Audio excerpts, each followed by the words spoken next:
بسم اللہ الرحمن الرحیم۔ السلام علیکم دوستو، میں Reet Saleem, welcome to my YouTube channel novel orchard. کیسے ہیں آپ سب لوگ؟ جی تو گائز، آج ہم نے نیو ناول ریڈ کرنا ہے، تو اس سے پہلے اگر آپ نے میرے چینل ناول آرچرڈ کو سبسکرائب نہیں کیا تو سبسکرائب کر دیں اور ساتھ میں بیل آئیکن بھی پریس کر دیں تاکہ ہر آنے والی ویڈیو آپ کو ملتی رہے، اور ویڈیو کو لائک شیئر کمنٹ کرنا مت بھولیں۔ آئیے ناول سٹارٹ کرتے ہیں۔ ایک ناگوار سی بو بیڈ روم میں داخل ہوتے اس کے نتنوں سے ٹکرائی تھی اور اس کے قدم وہیں دہلیز پر ہی ٹھٹک کر رک گئے تھے۔ اسی یوں لگا جیسے اس کا دم گھٹ رہا ہو، اگر وہ 5 منٹ اور وہیں کھڑی رہتی تو یقیناً چکرا کر گر جاتی، اس لیے وہ ایک دم پلٹی اور دروازہ کھول کر باہر جانے کو لپکی تھی۔ رکو! افغان افروز کی بھاری گمبھیر اور بوجھل آواز اس کے قدموں کو زنجیر بن گئی تھی۔ وہ اس کے آواز پر دروازے پر کسی بت کی مانند کھڑی رہ گئی۔ اس کا دایاں ہاتھ دروازے کے ہینڈل پر مضبوطی سے جما ہوا تھا، جیسے اسے چھوڑ کر واپس پلٹنے کا کوئی ارادہ ہی نہ ہو۔ ادھر آؤ! اس نے سر سے اشارے سے اسے اپنی قریب آنے کو کہا، مگر وہ اپنی جگہ سے 1 انچ آگے پیچھے نہیں ہلی۔ میں کہہ رہا ہوں ادھر آؤ میرے پاس!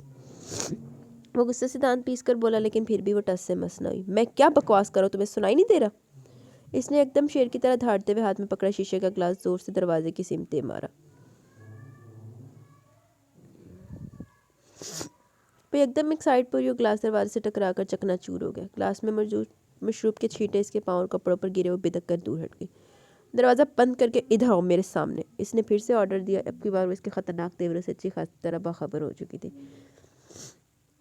جب بھی دروازہ لاک کر کے اپنی سادہ نفیسی چپل کے نیچے چھوٹے چھوٹے کانچ کھسا رسیدہ پتوں کی طرح رونتی ہوئی اس کے سامنے دفعہ 302 کے مجرم کی طرح آن کھڑی ہوئی، اسے پتہ تھا کہ اب اس کی رہائی ناممکن ہو چکی ہے۔ واپس کیوں بھاگ رہی تھی؟ اس نے اسے سرتا پاس سرد نظروں سے دیکھتے ہوئے پوچھا، لیکن جواب ندارت۔ گونگی اور بہری کیوں ہو گئی ہو؟ اسے ایک بار پھر تاؤ آیا تو زور سے اس کی کلائی پکڑ کر جھٹکے سے کھینچی اور پھر وہ سلونے پتھر کی مورتی اس کے اوپر ہی آن گری۔ گرتے اس کی حس و حرکت بیدار ہو گئی۔ وہ اس نے بوکھلا کر پیچھے ہٹنا چاہا، لیکن اس کی کمر جکڑی جا چکی تھی۔ اس نے اس کا ہثار توڑ کر نکلنا چاہا، لیکن یہ بھول گئی کہ گرفت افغان افروز جیسے طاقتور مرد کی ہے۔ میں نے تم سے کہا تھا ہر روز تاوان بھرو گی تم، اور ابھی دن ہی کتنے ہوئے، تم ابھی سے بھاگنے لگی ہو؟ ابھی تو پوری زندگی پڑی ہے، کیسے گزرے گی یہ زندگی؟ اس کا دوپٹہ اس کے گلے سے نکال کر دور پھینک چکا تھا اور وہ اس کی بات اور اس کے انداز پر پپھر سی گئی۔ میں ہر توان بھرنے کے لیے تیار ہوں، بشرط یہ کہ آپ ہوش و حواس میں ہو۔ میرے کسی نہ کردہ گناہ کی سزا دینی ہے تو مجھ سے نظر ملا کر سزا دیں، آنکھوں پہ نشے کی پٹی چڑھا کر نہیں۔ وہ بھی جواباً اسی کے لب و لہجے میں بولی، جس پر افغان افروز کا ہاتھ اٹھا اور 5 انگلیاں اس کے رخسار پر ثبت ہو گئیں۔ اور میں نے تم سے یہ بھی کہا تھا کہ کبھی بیویوں والے ضم میں آ کر مجھ سے بات مت کرنا، بات کرنی تو اپنی اوقات میں رہ کر بات کرنا، ورنہ سارے ضم توڑ کر رکھ دوں گا۔ اس نے گرا کر اسے یاد دلایا۔ اس کی آنکھوں سے آنسو نکل آئے۔ رونا مت، نفرت ہے مجھے ان آنسوؤں سے۔ ہر بات پہ پابندی تھی، وہ گھٹ گھٹ کے رونا چاہتی، پھر بھی رو نہیں سکتی تھی۔ جاؤ اپنا حلیہ درست کر کے آؤ، اس نے سختی سے کہتے ہوئے ایک دم اسے بازو کے تنگ گھیرے سے آزاد کر دیا۔ وہ دیری سے اس کے سینے سے الگ ہوئی تھی، یوں جیسے کسی اذیت ناک اور ناقابل برداشت سیری سے رہائی ملی ہو۔ میں انتظار کر رہا ہوں، جلدی آؤ۔ جانے سے پہلے جلدی آنے کی تاکید کی جا رہی تھی۔ وہ دوپٹہ اٹھا کر تیزی سے باتھ روم میں گھس گئی۔ باتھ روم میں گھستے اس کے سینے میں دبی سسکیوں اور آنکھوں کے کناروں پر ٹھہرے اشکوں کو راستہ مل گیا۔ وہ دیوار کی آئینے کے سامنے کھڑی واش بیسن پر دونوں ہاتھ جما کر جھکی ہوئی ہچکیوں سے رو رہی تھی۔ افغان افروز نہ جانے کس جنم کا بدلہ لے رہا تھا اس سے۔ وہ بے بسی سے جتنا سوچتی اتنا ہی رونا آتا۔ آخر وہ چاہتی تو کہاں جاتی، کرتی تو کیا کرتی؟ ان دونوں نے ایک دوسرے کو جو سمجھا تھا وہ غلط تھا۔ اچھا جی۔ فجر کی پہلی اذان پر اس کی آنکھ کھل گئی تھی۔ اس نے ذرا سی کروٹ بدل کر گردن موڑ کر بیڈ کے بائیں جانب دیکھا۔ وہ تکیے پر سر رکھے اوندھا لیٹا بے حد گہری اور بے سود نیند سو رہا تھا۔ اس وقت اس کے چہرے پر ایک بے خبری اور اطمینان کا عالم تھا۔ جس روز اسے چوٹ لگتی تھی، اس روز وہ پہروں تڑپتا تھا اور پہروں سلگتا تھا۔ رات آنکھوں میں کٹتی تھی اور آنکھیں عذاب میں کٹتی تھی، اور یہی عذاب مائدہ کو اپنی ذات پر جھیلنا پڑتا، اپنی روح کو چلنا پڑتی، اپنی نسوانیت انا کو مجروح کرنا پڑتا۔ تب جا کے پرسکون ہو کر سکون کی نیند سوتا تھا۔ کل رات بھی ایسا ہی ہوا تھا۔ وہ اسے اپنی وحشت کا نشانہ بنا کے سکون سے سو رہا تھا، اور پھر بھی صبر کی اپنی قسمت پر شاکر تھی۔ نماز پڑھنے کے لیے اپنے بال سمیٹتی ہوئی تھی تو نہ جانے کہ اپنے اوپر سے کمبل ہٹاتے ہوئے اس کی نظر افغان افروز پر ٹھہر سی گئی۔ کتنا خوبصورت تھا وہ، مردانہ وجاہتوں سے مالا مال، شاندار شخصیت کا مالک، ایک مکمل مرد۔ لیکن اس مکمل مرد کی ذات ادھوری تھی، ہر بات ادھوری تھی، اس کی ہر رات ادھوری تھی، اور یہی ادھورا پن اس کا ایک زخم، ایک ناسور بن گیا تھا، جس کی تکلیف افغان افروز کو کم اور مائدہ کو زیادہ ہوتی تھی، بالکل ایسے جیسے اس وقت ہو رہی تھی، اور اسی تکلیف کے احساس تلے وہ اسے دیکھے جا رہی تھی۔ جب افغان افروز نے کروٹ بدلی اور اس کا ہاتھ مائدہ کی گود میں آن پڑا، وہ ایک دم گھبرا گئی، کیونکہ افغان افروز کا اس وقت نیند سے بیدار ہونا بھی عذاب سے کم نہیں تھا۔ اس کے بیدار ہونے سے یقیناً مائدہ کی نماز قضا ہو جاتی، جو اسے کسی بھی طور منظور نہیں تھا۔ اس لیے وہ اس کے کروٹ بدلنے پر دم ساتھ کی۔ پھر اس کی گہری نیند کا اطمینان کر لینے کے بعد احتیاط سے اس کے ہاتھ اپنی گود سے ہٹایا اور خود آہستگی سے بیڈ سے اتر گئی۔ دوبارہ اس پر کمبل ڈال کر خود باتھ روم میں چلی گئی۔ 15 منٹ بعد نکلی اور نماز پڑھنے کے لیے باہر چلی گئی۔ بیڈ روم میں پھیلی ناگوار بو اور لوازمات کی وجہ سے اس کا بیڈ روم میں نماز پڑھنے کو دل نہیں چاہتا، اس لیے جائے نماز اٹھا کر نیچے آ گئی۔ ڈرائنگ روم میں جائے نماز بچھا کر نماز ادا کی،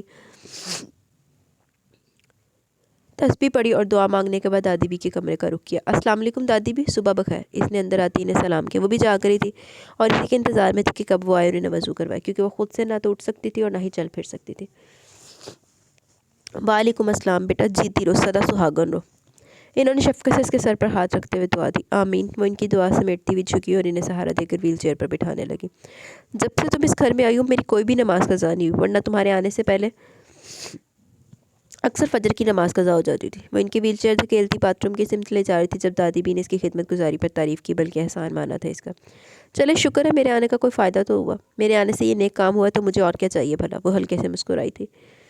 انشاءاللہ اللہ تمہیں اجر دے گا۔ دادی بھی ہر وقت اسے دعائیں دیتی رہتی ہے، وہ ان کی اتنی محبت اپنائی ہے تو ان کے خلوص پر ہمیشہ چپ ہو کے رہ جاتی، کیونکہ اپنے آپ کو اس قابل نہیں سمجھتی تھی، لیکن پھر بھی اس قابل بنا دی گئی تھی۔ افغان رات کو کب آیا تھا؟ دادی بی نے پوچھا۔ جلدی آ گئے تھے، اس نے آہستگی سے جواب دیا۔ تو پھر اس نے مجھ سے ملنے کیوں نہیں آیا؟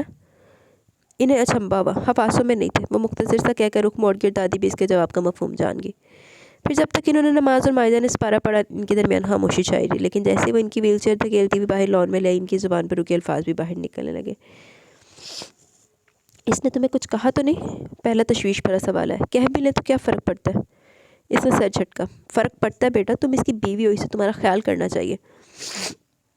دادی بی کو مائدہ اور افغان افروز کی طرف سے پریشانی ہو رہی تھی۔ خیال تو وہ تب کریں گے جب وہ ہوش میں ہوں گے، اور جب وہ ہوش میں ہوتے ہیں تب وہ گھر پہ نہیں ہوتے۔ وہ ذرا سی تلخی سے بولی۔ میں نے تو سوچا تھا کہ شادی کے بعد بدل جائے گا وہ، لیکن دادی بھی اپنی بات ادھوری چھوڑتے ہوئے چپ ہو گئے۔ آہو ایسا ہی ہے، ماں پہ ساری زندگی نہیں سدھار سکے تے بیوی آ کے کل دی بیوی آ کے سدھار دے گی شرابیاں نو۔ بڑی غلط سوچ ہے یہ۔ آپ اپنی اولاد کو سدھار نہیں سکتے تو دوسروں کی اولاد کی زندگی کیوں برباد کر رہے ہو؟ یہ شادی میری اور آپ کی مرضی سے ہوئی ہے، اگر ان کی مرضی سے ہوتی تو شاید وہ بدل ہی جاتے۔ وہ ٹھیک کہہ رہی تھی، اس لیے دادی بھی جواباً کچھ نہ کہہ سکے۔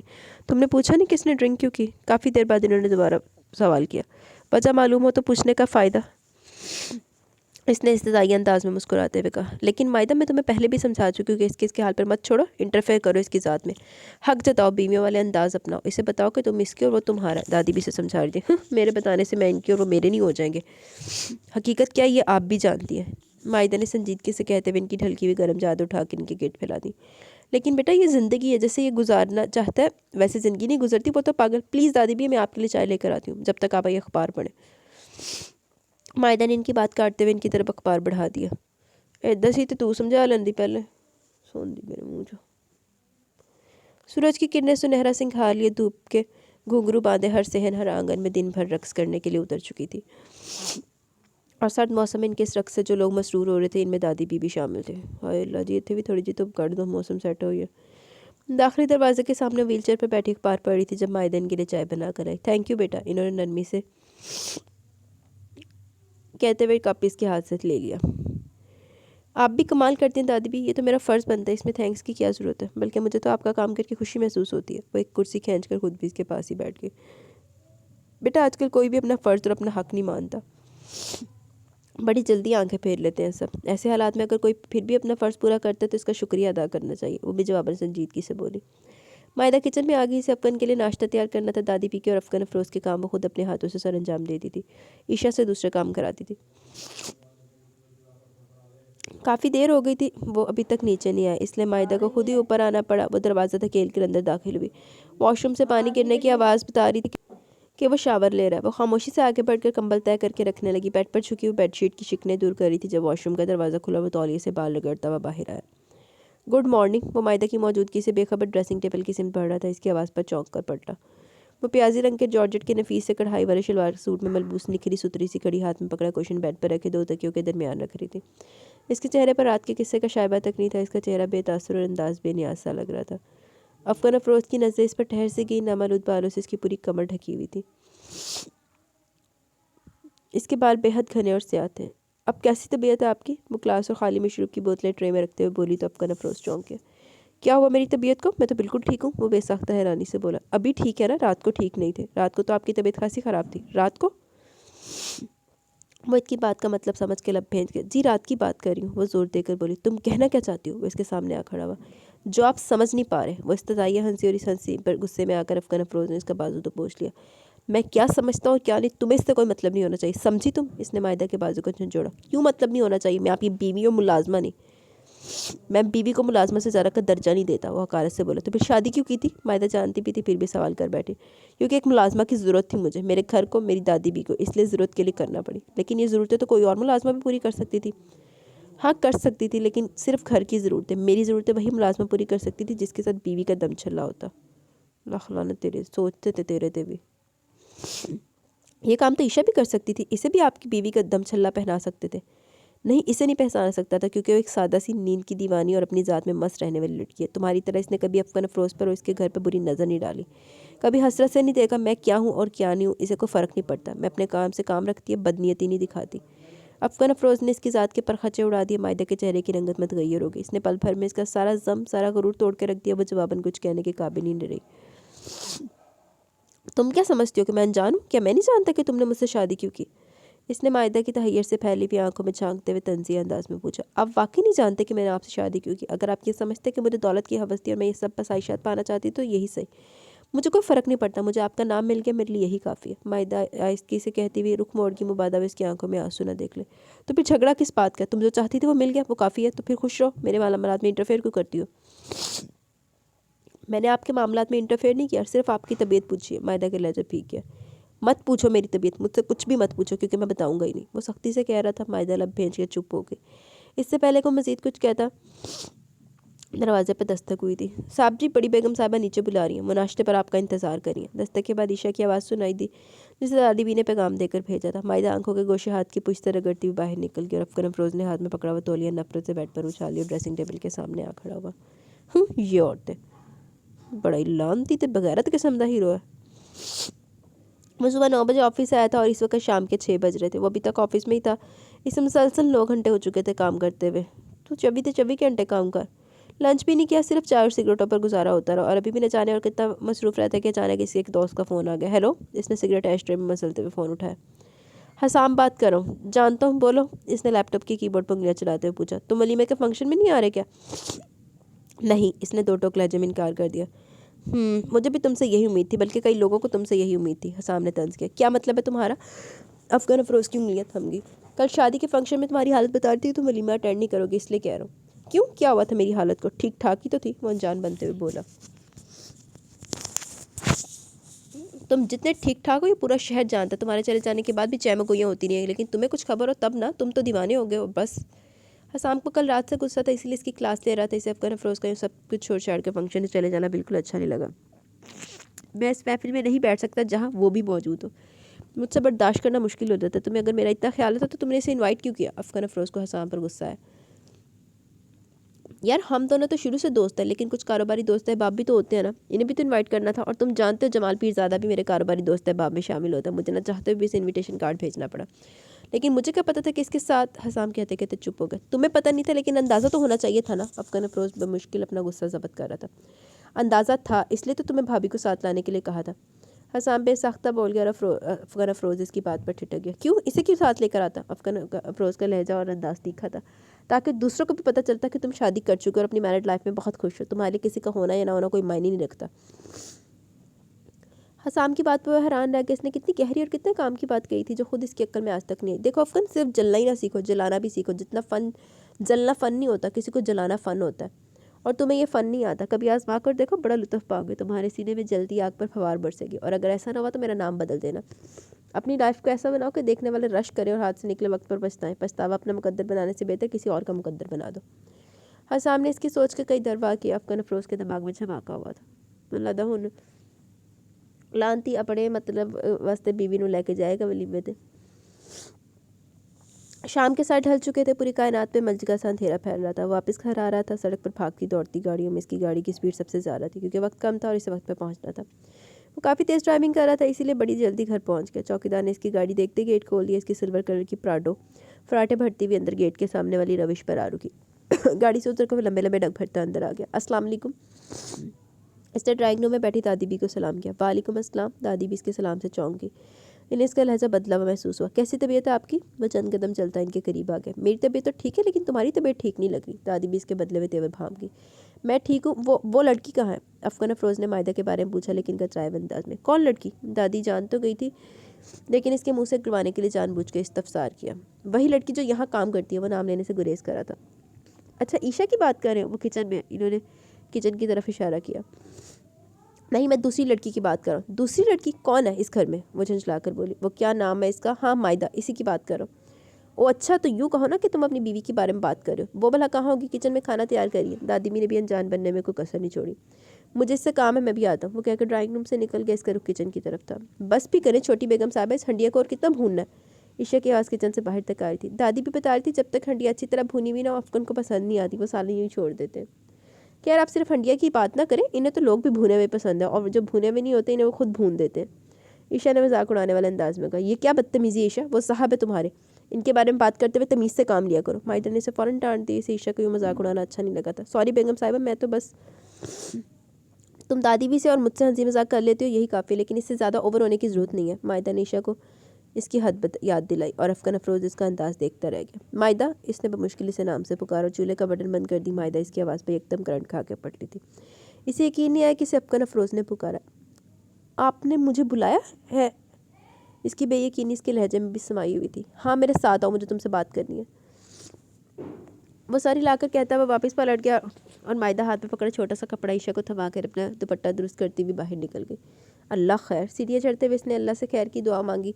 دل عجیب سا دھڑک رہا تھا کیونکہ افغان افروز نے پہلی بار اسے پکارا تھا اور اس نے پہلی بار اس کا ہی روپ دیکھا تھا، اس لیے دھڑکتے دل کے ساتھ اس نے بمشکل اپنی تمام تر ہمتیں جمع کرتے ہوئے مجتمع کرتے ہوئے اندر کمرے میں قدم رکھا۔ وہ سامنے منتظر کھڑا نظر آیا۔ جی؟ وہ اس کے سامنے کھڑی ہوئی۔ میرے دوست شام کو جانتی ہو نا؟ جی، اس نے اس بات میں سر لیا۔ کل اس کی شادی تھی تو؟ مائدہ نے سوالیہ نظروں سے دیکھا۔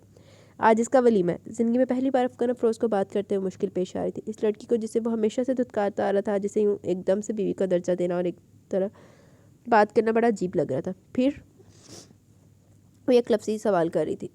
اس نے ہمیں ولیمے کے فنکشن میں انوائٹ کیا۔ اس کی بات پر مائدہ نے پلکیں اٹھا کر براہ راست اس کی بوجھل آنکھوں میں دیکھا۔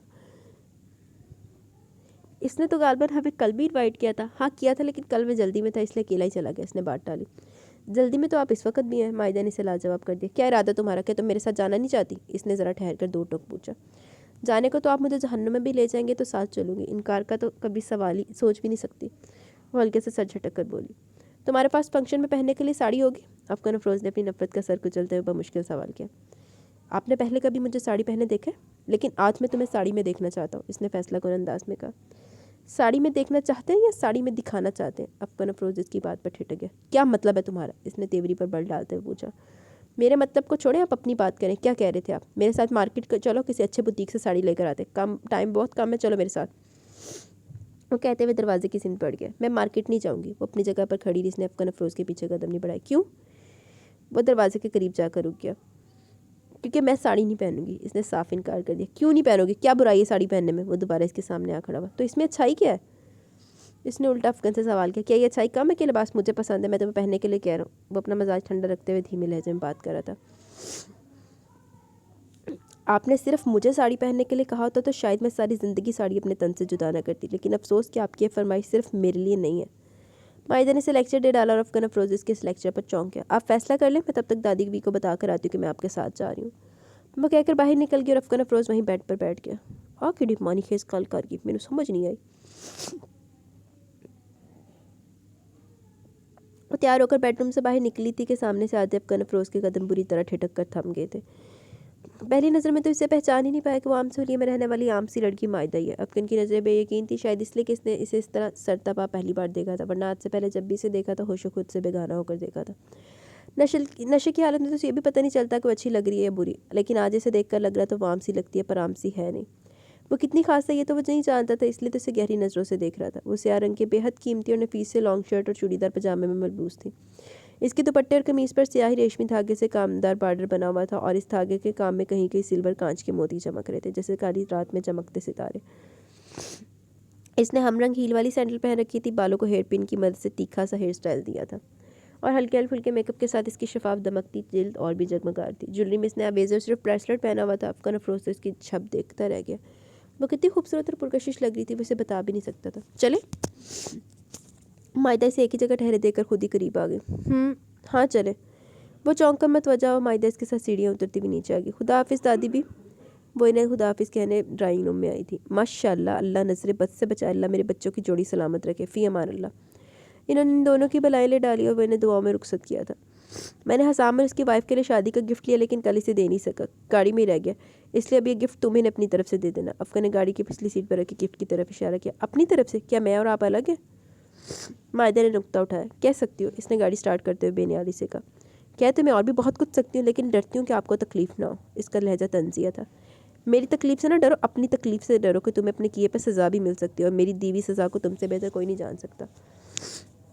ہاں اس معاملے میں تو میں واقعی خوش قسمت ہوں کہ آپ نے آج تک اگر سزا دی ہے تو صرف مجھے ہی دی ہے, وہ بھی ان گناہوں کی جو میں نے نہیں کی اور کسی اور نے کی. مائدہ کے لب و لہجے میں تلخی اتر آئی, اور اس سے پہلے کہ وہ کچھ کہتا اچانک اس کا موبائل بج اٹھا. اس نے سیل نکال کے دیکھا, نمبر اجنبی تھا. ہیلو, افغان افروز اسپیکنگ. اس نے بہت نپے اور شائستہ سے انداز میں کہا. السلام علیکم بیٹا, کیسے ہو؟ دوسری طرف کسی عورت کی آواز سنائی دی لیکن وہ پہچان نہیں پایا. افغان کے لیے فون پہ یہ آواز اکثر اجنبی تھی. وعلیکم السلام, میں ٹھیک ہوں, آپ کون ہیں؟ اس نے ذرا الجھ کر پوچھا. بیٹا میں حلیمہ بات کر رہی ہوں, مائدہ کی امی. انہوں نے اپنا تعارف کروایا. مائدہ کی امی؟ افغان افروز نے خود کلامی کے انداز میں کہتے ہوئے ذرا سی گردن موڑ کر مائدہ کی سمت دیکھا, لیکن مائدہ اس کے منہ سے اپنی امی کا ذکر سن کر بری طرح چونک گئی. اور نہ جانے کیوں اس کے پل بھر میں اس کے چہرے کی رنگت بھی متغیر ہو گئی, لیکن شکر تھا کہ اس کے ایسے تاثرات اور ایسی کیفیت کا افغان افروز نے کچھ خاص نوٹس نہیں لیا. شاید اس لیے کہ اس کا دھیان پہلے ہی دو طرف بٹا ہوا تھا, ایک ڈرائیونگ کی طرف اور ایک فون کی طرف. کیسی ہیں آپ؟ نہ جانے وہ کس موڈ میں تھا کہ ان کا حال چال بھی پوچھ رہا تھا, ورنہ پہلے تو ان سے زحمت بھی نہیں کبھی کی تھی. میں ٹھیک ہوں بیٹا, تم سناؤ کیسے ہو؟ انہوں نے کافی جھجک کر پوچھا کیونکہ پہلے سے بات جو نہیں ہوئی تھی. میں بھی ٹھیک ہوں, آپ سنائیں آج آپ نے کیسے یاد کر لیا؟ وہ حلیمہ بی بی سے بات تو کر رہا تھا لیکن مائدہ کا دل اندر ہی اندر گھبرا رہا تھا. اس کی بے چینی اس کی ہتھیلیوں میں اتر آئی. بس بیٹا اتنے دن ہو گئے, مائدہ کی طرف سے کوئی خیر خبر نہیں ملی, اس لیے سوچا خود ہی پتہ کر لوں. کافی دیر سے تم لوگوں کے گھر کے نمبر پر فون کر رہی تھی لیکن کسی نے فون ہی نہیں اٹھایا, اس لیے پریشان ہو کر تمہارے نمبر پر فون کر دیا. اب پتہ نہیں تم مصروف تھے یا فارغ, میں تو اپنی پریشانی میں تمہیں ڈسٹرب کر بیٹھی ہوں. وہ شرمندہ سے لہجے میں بات کر رہی تھی. افغان افروز کو ان کی شرمندگی پر خود شرمندگی محسوس ہوئی. آج ذرا دیر کے لیے صحیح وہ سرد موری کے خول سے نکلا تھا, اس لیے محسوسات جاگے ہوئے تھے, تبھی سے شرمندگی کا احساس ہوا تھا.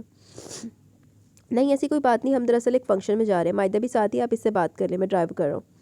خدا حافظ. اس نے ان کی جھجک اور شرمندگی محسوس کرتے ہوئے موبائل مائدہ کی طرف بڑھا دیا, اور مائدہ نے بمشکل اپنے تاثرات کنٹرول کرتے ہوئے موبائل اس کے ہاتھ سے لے کر کان سے لگایا. السلام علیکم امی. اس کا لہجہ بے حد دھیما اور آواز دبی دبی تھی. وعلیکم السلام, میری بچی کیسی ہو؟ اتنے دنوں سے ماں کی کوئی خیر خبر نہیں لی تم نے, اور نہ ہی اپنا حال چال بتایا. وہ بہت پیار اور محبت بھرے لہجے میں پوچھ رہی تھی. ان کی اداسی مائدہ کو ان کے لہجے سے محسوس ہو گئی تھی. بس گھر کے کاموں میں دادی بی کے ساتھ وقت گزرنے کا پتہ نہیں چلتا, اور آپ نے پاس تو فون بھی نہیں ہے جس پر کال کر کے میں آپ کی خیر خبر لے سکوں. شیخ صاحب کا فون ہے تو صحیح, حلیمہ بی بی بے ساختگی میں کہہ گئی, لیکن پھر خود ہی چپ بھی ہو گئی. لیکن اس ذرا سی دیر میں مائدہ کے جسم کا سارا خون جیسے زرد پڑ گیا. اس نے بے ساختہ ہاتھ میں پکڑے ٹیشو سے اپنی پیشانی اور چہرے سے نادیدہ پسانے کو تھپ تھپا کے خشک کیا. ٹھیک ہے امی, آپ فون بند کریں, میں خود آپ کو کال کر لوں گی, اس وقت ہم راستے میں. اس نے فوراً نے ٹال دیا, لیکن اس کی کیفیت سمجھ گئی تھی. ٹھیک ہے, اللہ تم لوگوں کو خیر و عافیت سے منزل پر پہنچائے, ہم بعد میں بات کر لیں گے, اپنا خیال رکھا کرو, اللہ حافظ. انہوں نے بھی بات کو تول دیے بغیر بات سمیٹ دی, اور مائدہ نے گہری سانس کھینچتے ہوئے فون بند کر دیا اور اپنے آپ کو پرسکون کرنے کے لیے اپنا سر سیٹ کی پشت سے ٹکا کر پلکیں موند لی. اور اس کے برابر والی سیٹ پر بیٹھا افغان افروز بظاہر جو ڈرائیونگ میں مصروف نظر آ رہا تھا, لیکن اس کا دھیان کہاں تھا مائدہ ہرگز نہیں جان سکی تھی. اب مائدہ نے اپنی ماں نہ گل کرنے لگی, ایڈی سسپیشیس ہو کے کیوں بات کری ہے, جو کوئی مشکوک عورت ہو کے بات کری ہے. اپنی امی کی کال پر تم اتنا گھبرا کیوں گئی تھی؟ اس کے ٹھہرے ہوئے لہجے اور مبہم سوال پر مائدہ نے کرنٹ کھا کر پٹ سے آنکھیں کھول دی, اور افغان افروز کی طرف عجیب بدحواس اور متحوش سی نظروں سے دیکھا. کوئی اس کی کیفیت اور اس کے تاثرات سے اتنا انجان بھی نہیں تھا جتنا نظر آ رہا تھا. وہ ایک نظر میں اس کی کیفیت فوراً بھام کیا تھا. کیا بات ہے, میرے سوال پہ تو تم اور بھی گھبرا گئی ہو. اس نے سامنے ونڈو اسکرین سے نظر ہٹاتے ہوئے مائدہ کے چہرے کو بغور دیکھا. نہیں ایسی تو کوئی بات نہیں. اس نے فوراً نفی میں گردن لائی. تمہارے چہرے سے تو ایسی بات نظر آ رہی ہے. وہ بڑے یقین سے کہہ رہا تھا. مائدہ نے اس کی بوجھل مگر گہری نظروں کے خوف سے پلکیں جھکا لی. نہیں, میں بس میرا ان کی تنہائی اور اکیلے پن کی طرف خیال چلا گیا. تنہائی اور اکیلا پن؟ جی دراصل جب میں ان کے پاس تھی تو انہیں بڑا سہارا رہتا تھا, کام کاج بھی نہیں کرنا پڑتا تھا, اگر بیمار ہوتی تو تب بھی میں ان کی دیکھ بھال کرتی تھی. مگر اب تو ان کے پاس کوئی بھی نہیں ہے, سارا دن اکیلے بیٹھے میں گزار دیتی ہیں. اپنی ماں کی پریشانی کے خیال سے مائدہ کی آنکھیں نم ہوگی. کیوں اکیلے کیوں؟ ان کے ہسبینڈ, میرا مطلب تمہارے والد صاحب بھی تو ہوتے ہوں گے, ان کے ہوتے ہوئے بھی اکیلا پن ہوتا ہے. اس نے ذرا سی حیرانی ظاہر کی. جی وہ اپنی شاپ پر ہوتے ہیں, صبح جاتے ہیں اور شام کو آتے ہیں, اس لیے وقت دن کا وقت تو اکیلے ہی گزرتا ہے نا. وہ تو ہر بیوی کا گزرتا ہے، لیکن جن بیویوں کے پاس بچے ہوتے ہیں ان کا اچھا وقت گزر جاتا ہے۔ جب میں ان کے پاس تھی تب ان کا وقت بھی اچھا ہی گزرتا تھا۔ اب میری شادی کے بعد انہیں تنہائی اور اکیلا پن محسوس ہونے لگا۔ مائدہ خود کو کافی حد تک سنبھال چکی تھی، اس لیے آسانی سے بات کر لی۔ یہ بھی ٹھیک کہہ رہی ہو تم، جن عورتوں کے پاس بچے ہوں وہ مصروف رہتی ہے، بچے واقعی بہت پیارے۔ اور اپنی دھن میں کچھ کہتے کہتے نہ جانے کیا خیال آیا کہ اس نے ایک دم لب بھیج لی۔ اس کے نارمل سے چہرے پر سرد و سپاٹ سی کیفیت جم گئی۔ مائدہ نے پلکیں اٹھا کر اس کی خاموشی پر اس کا بغور جائزہ لیا۔ وہ جان چکی تھی کہ اس کی خاموشی کا سبب کیا ہے۔ ان دونوں کے ذہنوں میں اپنی اپنی اذیت کے جھکڑ سے چل رہے تھے، اور وہ دونوں سوچ چکی ہیں تیز آندھی میں بھٹکتے ہوئے اپنی زندگی اور اپنے حال سے کئی قدم پیچھے چلے گئے۔ وہ ڈرائیو کر رہا تھا اور وہ سیٹ سے سر ٹکائے بیٹھ سامنے بیٹھی سڑک پر دیکھ رہی تھی۔ کیڑی تاڑی دونوں دی بڑی مشکوک حرکت ہے ہمارے ہیرو ہیروئن کی۔ حلیمہ بی بی کو تقریباً 3 گھنٹے ہو گئے تھے بازار گئے ہوئے، لیکن ابھی تک ان کی واپسی کو کوئی امکان نظر نہیں آ رہا تھا، اور اس کی جان خشک پتے کی طرح لرز رہی تھی۔ وہ ایک ایک سیکنڈ، منٹ اور گھڑیاں گن رہی تھی۔ جیسے جیسے وقت آگے بڑھ رہا تھا اس کا خون خشک ہو رہا تھا، ہتھیلیوں میں ٹھنڈا پسینہ ہوتا رہا تھا۔ دل عجیب سی گھبراہٹ کا شکار تھا۔ اس نے 3 بار آیت الکرسی پڑھ کر خود پر پھونکی اور اماں کی واپسی کی دعا کرنے بیٹھ گئی۔ ابھی چند سیکنڈ ہی گزرے تھے کہ دروازے پر زوردار دستک ہوئی۔ اس کا دل اچھل کر حلق میں آ گیا۔ اس کی بدحواسی کا یہ عالم تھا کہ اس میں اتنی ہمت نہیں تھی کہ یہی پوچھ لیتی کہ باہر کون ہے۔ وہ لبوں کو چپ بیٹھی رہی، مگر دوسری بار دروازہ پہلے سے زیادہ زور سے بجا، اور اب کی بار چپ رہنا مشکل تھا۔ کون ہے؟ اس کے حلق سے وہ مشکل آواز برآمد ہوئی۔ اچھا، مجھے لگ رہا ہے یہ وہ ہے اس کا مائدہ کا پاسٹ، کہ وہ کیوں گھبرا گئی۔ میں ہوں شیخ زمان، دروازہ کھولو، باہر سے سنائی دینے والی آواز نے اس کے ہاتھ پر سن کر دی۔ وہ جس سفریت سے بچنے کے لیے تمام دروازے بند کے بیٹھی تھی، وہی دروازے پہ کھڑی سے دروازہ کھولنے کو کہہ رہی تھی۔ مگر اماں تو گھر پر نہیں ہے۔ اس نے جیسے دروازہ نہ کھولنے کا بہانہ ڈھونڈا۔ اماں کیسے گھر پر ہوگی؟ اماں تو باہر کھڑی ہے تیری۔ شیخ زمان کی چبائی بھی آواز سنائی دی۔ باہر؟ اسے یقین نہیں ہے۔ مائدہ دروازہ کھولو بیٹا، کیا بحث لگا رکھی ہے؟ باہر سے اماں کی آواز سنائی دی تو اس کی جسم میں ٹوٹتی ہوئی جان دوبارہ سے صلاحیت کر گئی، اور پلک جھپکتے اس نے آگے بڑھ کر دروازہ کھول دیا۔ دروازہ کھلتے جہاں اماں نے اسے تعجب آمیز نظروں سے دیکھا، وہیں شیخ زمان نے اسے بڑی خشمگی نظروں سے دیکھا۔ وہ اپنی پسینے سے نامالودہ پیشانی دوپٹے سے پہنچتی سامنے سے ہٹ گئی۔ وہ دونوں اندر آ گئے۔ کیا بات ہے، دروازہ کیوں نہیں کھول رہی تھی؟ اماں نے ہاتھوں میں پکڑے تھیلے برآمدے میں بچھے تخت پر ڈھیر کر دیے۔ سودا سلف کافی زیادہ تھا، اس لیے ان کے بازو تھک چکے تھے۔ مائدہ فوراً باورچی خانے میں جا کر ان کے لیے پانی لے آئی۔ تمہاری اماں پوچھیں کہ تم دروازہ کیوں نہیں کھول رہی تھی؟ اس کی خاموشی پر شیخ زمان نے جان پوچھ کر اماں کا سوال دہرایا۔ وہ میں سمجھی کہ آپ کی دکان سے کوئی لڑکا ہے کسی کام سے اور اماں کا پوچھ رہا ہے، اس لیے میں نے کہہ دیا کہ اماں گھر پر نہیں ہے۔ اس نے بروقت بہانہ ترتیب دیا۔ حالانکہ میں نے خود بول کر بتایا کہ میں ہوں شیخ زمان۔ شیخ زمان نے اپنی بات پر زور دے کر کہا۔ میں نے سنا نہیں تھا۔ اس نے نفی میں سر ہلایا۔ تم اتنی گھبرائی بھی کیوں ہو؟ اماں کی سانسیں ہموار ہوئی تو بیٹے کے چہرے کی سمت دیکھنے کا خیال آیا۔ نہیں، میں بھلا کیوں گھبراؤں گی؟ اس نے اپنے آپ کو سنبھالتے ہوئے کہا اور نظریں چرا لی۔ آج گرمی بہت ہے، بار بار پسینہ آ رہا ہے۔ اچھا آپ پہلے آ گئی، ورنہ میں تو نہانے جا رہی تھی۔ آپ گلی میں کھڑی ہو کے میں انتظار ہی کرتی رہتی۔ وہ بات کر ادھر ادھر ٹالتی کمرے سے اپنے کپڑے اٹھا کر باتھ روم میں گھس گئی۔ کافی دیر ٹھنڈے پانی سے شاور لینے کے بعد اس کے اعصاب ڈھیلے پڑ گئے، اور دل و دماغ بھی پرسکون ہو چکے تھے، کیونکہ اب اسے کوئی ڈر اور کوئی خوف نہیں تھا۔ اب اماں جو گھر پر تھی، لیکن شیخ زمان کی فرمائش نے اس کا سارا سکون غارت کر ڈالا۔ اس کے اعصاب میں پھر سے تناؤ آ گیا۔ حلیمہ، میں اندر کمرے میں پنکھے کے نیچے بیٹھتا ہوں، تم ایک گلاس شربت کا بنوا کے اندر کمرے میں بھیج دو، آج گرمی بہت ہے، بار بار پیاس لگ رہی ہے۔ وہ مائدہ پر ایک چھیدتی ہوئی نظر ڈال کے اندر چلا گیا، اور مائدہ تل ملا کے رہ گئی۔ ظاہر اماں تھکی ہوئی آئی تھی، وہ بھلا شربت کیسے بناتی؟ شربت تو اسی نے بنانا تھا، اور کمرے میں اسے دے کے بھی اسی نے آنا تھا۔ یہی سوچ کر وہ پیروں کے تلوے سے سر کی چوٹی تک چل اٹھی۔ انکار کرنا بھی فضول تھا، یقیناً وہ تھوڑی دیر بعد کوئی اور کام کہہ دیتا، اس لیے بہتر تھا کہ وہ شربت ہی بنا دیتی۔ اس نے زی چوک کر مٹھیاں اور لب بھیج لیے اور قدم باورچی خانے کی سمت بڑھا دیے تھے۔ تھوڑی دیر بعد اس نے خود پر جبر کرتے ہوئے شربت بنا شیخ زمان کے کمرے میں پہنچائی، لیکن اسے آنے اور جانے کے دوران مائدہ کو لگا شیخ زمان کی حوث زدہ نظریں اس کے جسم کے ساتھ چپک کر رہ گئی ہوں، اور ان نظروں نے اسے غلیظ، ناپاک اور گندا کر کے رکھ دیا۔ اس کی چھیدتی ہوئی نظریں مائدہ کی روح کا عذاب بن چکی تھی، اور اسی عذاب کے ساتھ سے وہ اندر ہی اندر کلس کر رہ جاتی۔ بے بسی، بے پناہ تھی، کوئی رائے فرار نہیں تھی۔ تو تیری ماں نے انہیں واڑیا کیوں ہے اندر؟ وہ ہے کون یہ شیخ زمان؟ اور ماں کو بتاؤ اپنی۔ رات کے 12:15 کا وقت تھا، لیکن وہ ابھی تک گھر نہیں آیا، اور دادی بھی ڈرائنگ روم میں بیٹھی ہمیشہ کی طرح اس کے انتظار میں تھی۔ مطالعہ کرنا ان کا بہت پرانا شوق تھا، جو بچپن سے جوانی سے بڑھاپے اور غریبی سے امیری تک ان کے ساتھ آیا، اور ان کے اسی شوق کی خاطر ان کے اکلوتے لاڈلے پوتے نے گھر میں باقاعدہ ایک چھوٹی سی لائبریری بنا دی تھی۔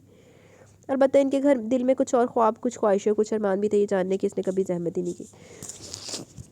وہ ان کے وہی شوق پورے کرتا جو اس کی اپنی ذات سے منسوب نہیں ہوتے، اور دادی بی کو بھی اسی بات کا قلق رہتا ہے کہ وہ ان کی ہر بات مانتا ہے، ہر طرح کا خیال رکھتا ہے، لیکن اس معاملے میں اگر لاپرواہی، بے نیازی اور سرموہری برت جاتا ہے، ان کے دل کے ارمانوں اور خواہشوں سے نظریں چرا کے گزر جاتا ہے، یہ احساس کیے بنا کہ ان کی عمر ایسی نہیں ہے جہاں وہ ارمانوں کا پورا ہونے کا انتظار کرتی۔ ان کا تو یہ معاملہ تھا کہ آج ہے کل نہیں۔ اس نے تو دل کو پتھر اور احساسات سے عاری کر لیا تھا، اسی لیے وہ رنجیدہ اور غمزدہ رہتی. اس وقت بھی وہ اسی کا انتظار کر رہی تھی اور وہ تھا کہ شہر ہی چھوڑ گیا تھا. بالآخر وہ خود ہی اٹھی اور فون سیٹ کے پاس آ گئی. اس کا نمبر ڈائل کیا اور ریسیور کان سے لگا لیا. دوسری طرف بیل جا رہی تھی لیکن وہ کوئی کال ریسیو نہیں کر رہا تھا. پھر بھی وہ مسلسل کوشش کر رہی تھی اور ایک بار ان کی کوشش کامیاب ٹھہری گئی. ہیلو.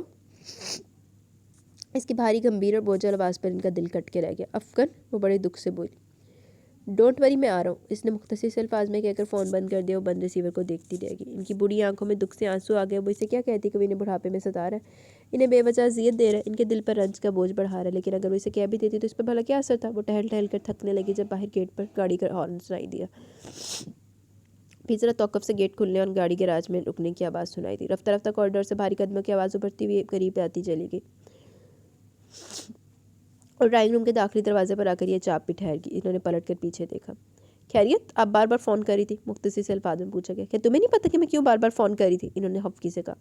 آئی ایم سوری، میں بیزی تھا. پہلے سے بھی مختصر جواب. تم فارغ کب ہوتے ہو؟ ایک دادی رات بھر پوتے کے لیے جا کر اس کی واپسی کی راہ دیکھتی اور پوتا آگے پوچھتے شکر الحمدللہ. کیا آپ کو کوئی کام تھا؟ بتائیں. وہ بڑے دکھ اور کرب سے بولی تھی لیکن پوتے کو شرم کب تھی بھلا. تو پھر کیوں جاگ رہی ہیں؟ 1000 بار کہہ چکا ہوں کہ میرا انتظار مت کیا کریں. دل چاہے تو گھر آؤں گا ورنہ نہیں آؤں گا. آپ کب تک اپنی بوڑھی ہڈیوں کو میرے انتظار میں لٹکائے رکھیں گی؟ وہ جس شیر افغان کے انتظار میں بیٹھی تھی، افغان افروز کے انتظار میں بیٹھی تھی، وہ تو کب کا مر چکا ہے. اب کبھی نہیں آئے گا. مت کیا کریں اس کا انتظار. وہ یکدم غصے سے پھٹ پڑا. وہ تھی تو تمہیں سب سے محبت تھی، وہ چلی گئی تو ساری محبتیں بھی چلیں گی. کیا تمہیں اب اپنی دادی بھی پوری لگنے لگی ہے؟ اگر ایسی پوری لگتی تو اٹھا کر گھر سے باہر پھینک دو اور اکیلے رہو اس گھر میں، تاکہ نہ تمہیں میری پرواہ کرنی پڑے اور نہ مجھے تمہاری فکر ہو. وہ رو رہی تھی اور وہ لب بھیج کے رہ گیا. ہاں، میرے اندر کی ساری محبتیں مر چکی ہیں، ہر احساس مر گیا، کسی کی پرواہ نہیں رہی مجھے. اور یہ بات آپ خود اچھی طرح جانتی ہیں. اور آپ یہ بھی یاد رکھیں کہ افغان افروز اس وقت زندگی جی نہیں رہا، زندگی نبھا رہا ہے، صرف اس لیے کہ کہیں میری موت کو وہ اپنی بے وفائی کا صدمہ نہ سمجھ لے. ورنہ مر تو میں اسی روز کیا تھا جس روز وہ کہتے کہتے اچانک کسی نے لب بھیج لی. اس کی بات کو زبان کو زیب نہیں دیتا، وہ بات مکمل کرتا. لیکن دنیا اس لڑکی پر ختم نہیں ہو جاتی. دادی بھی ساری باتیں اور ساری حقیقتیں جانتی تو آپ پھر کیوں بھول جاتی ہیں؟ میری دنیا اس لڑکی پر ہی ختم ہوتی تھی اور اس لڑکی پر ہی ختم ہو گئی. وہ بولا مگر تلخ اور استضائیہ سا. پلیز دادی بھی اب اس ٹاپک کو یہی ختم کر دے. رات کے اس پیر کچھ حاصل نہیں ہوگا سوائے سر درد کے. اس نے سختی سے کہتے ہوئے روک دیا اور پلٹ کر سیڑھیوں کی سمت بڑھ گیا. افغان، وہ بے بسی سے ضد چھو کر پکاری. پلیز سمجھنے کی کوشش کرے دادی بھی، ان باتوں کے لیے وقت موزوں نہیں ہے. یہ ساری باتیں کسی اور وقت پر اٹھا رکھے. اس وقت گہری نیند آ رہی ہے. آپ بھی سو جائیں اور مجھے بھی سونے دیں. اس نے ہاتھ اٹھا کر بے نیازی سے کہا اور سیڑھیاں چڑھ گیا. وہ وہیں کھڑی دیکھتی رہ گئی. وہ باقی بے ہی سو چکا تھا. اب تو ان کی بھی پرواہ نہیں کرتا تھا، ورنہ پہلے تو ایک کڑی پیچھے اپنی زندگی نے روگ لا لو، لاکھ لعنت ہے تیرے تھے. یہ مجھے لگتا ہے اب دونوں کا پاس چل رہا ہے، اس کا بھی اور اس کا بھی. وہ مالی سے پورے لان کی کھانٹ چھانٹ کروا کے پودوں کو پانی دے کر فارغ ہوئی تو اچانک انہیں وقت کا احساس ہوا، کیونکہ انہوں نے بھی افغان کے لیے ناشتہ بنانا تھا. اس لیے سارے کام وہ بس سے پش ڈالتے ہوئے اندر آ گئی. عشا ڈرائنگ روم اور ٹی وی لاؤنج کی صفائی میں مصروف تھی.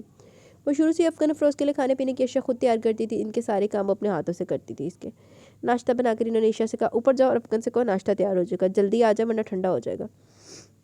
انہوں نے عشا کو اوپر بھیجا اور وہ مؤدب سے انداز میں سر ہلا کر اوپر چلی گئی اور خود اس کے ناشتے لگانے میں مصروف ہو گئی. اور ٹھیک 5 منٹ بعد وہ شاندار ڈریسنگ کی، عمدہ خوشبو لگائے، خوبصورت ہیئر اسٹائل مگر درد و اسپاٹ چہرے کے ساتھ ڈرائنگ روم میں داخل ہوا. ڈائننگ روم میں گڈ مارننگ بے تاثر سا لہجہ تھا. وہ بھلا کیا جواب دے دی؟ خاموشی سے کرسی کھینچ کر بیٹھ گئی تھی. وہ بھی ان کی خاموشی نوٹ کر چکا تھا، کیونکہ ان کی طرف سے اس کی گڈ مارننگ کا کوئی جواب نہیں آیا.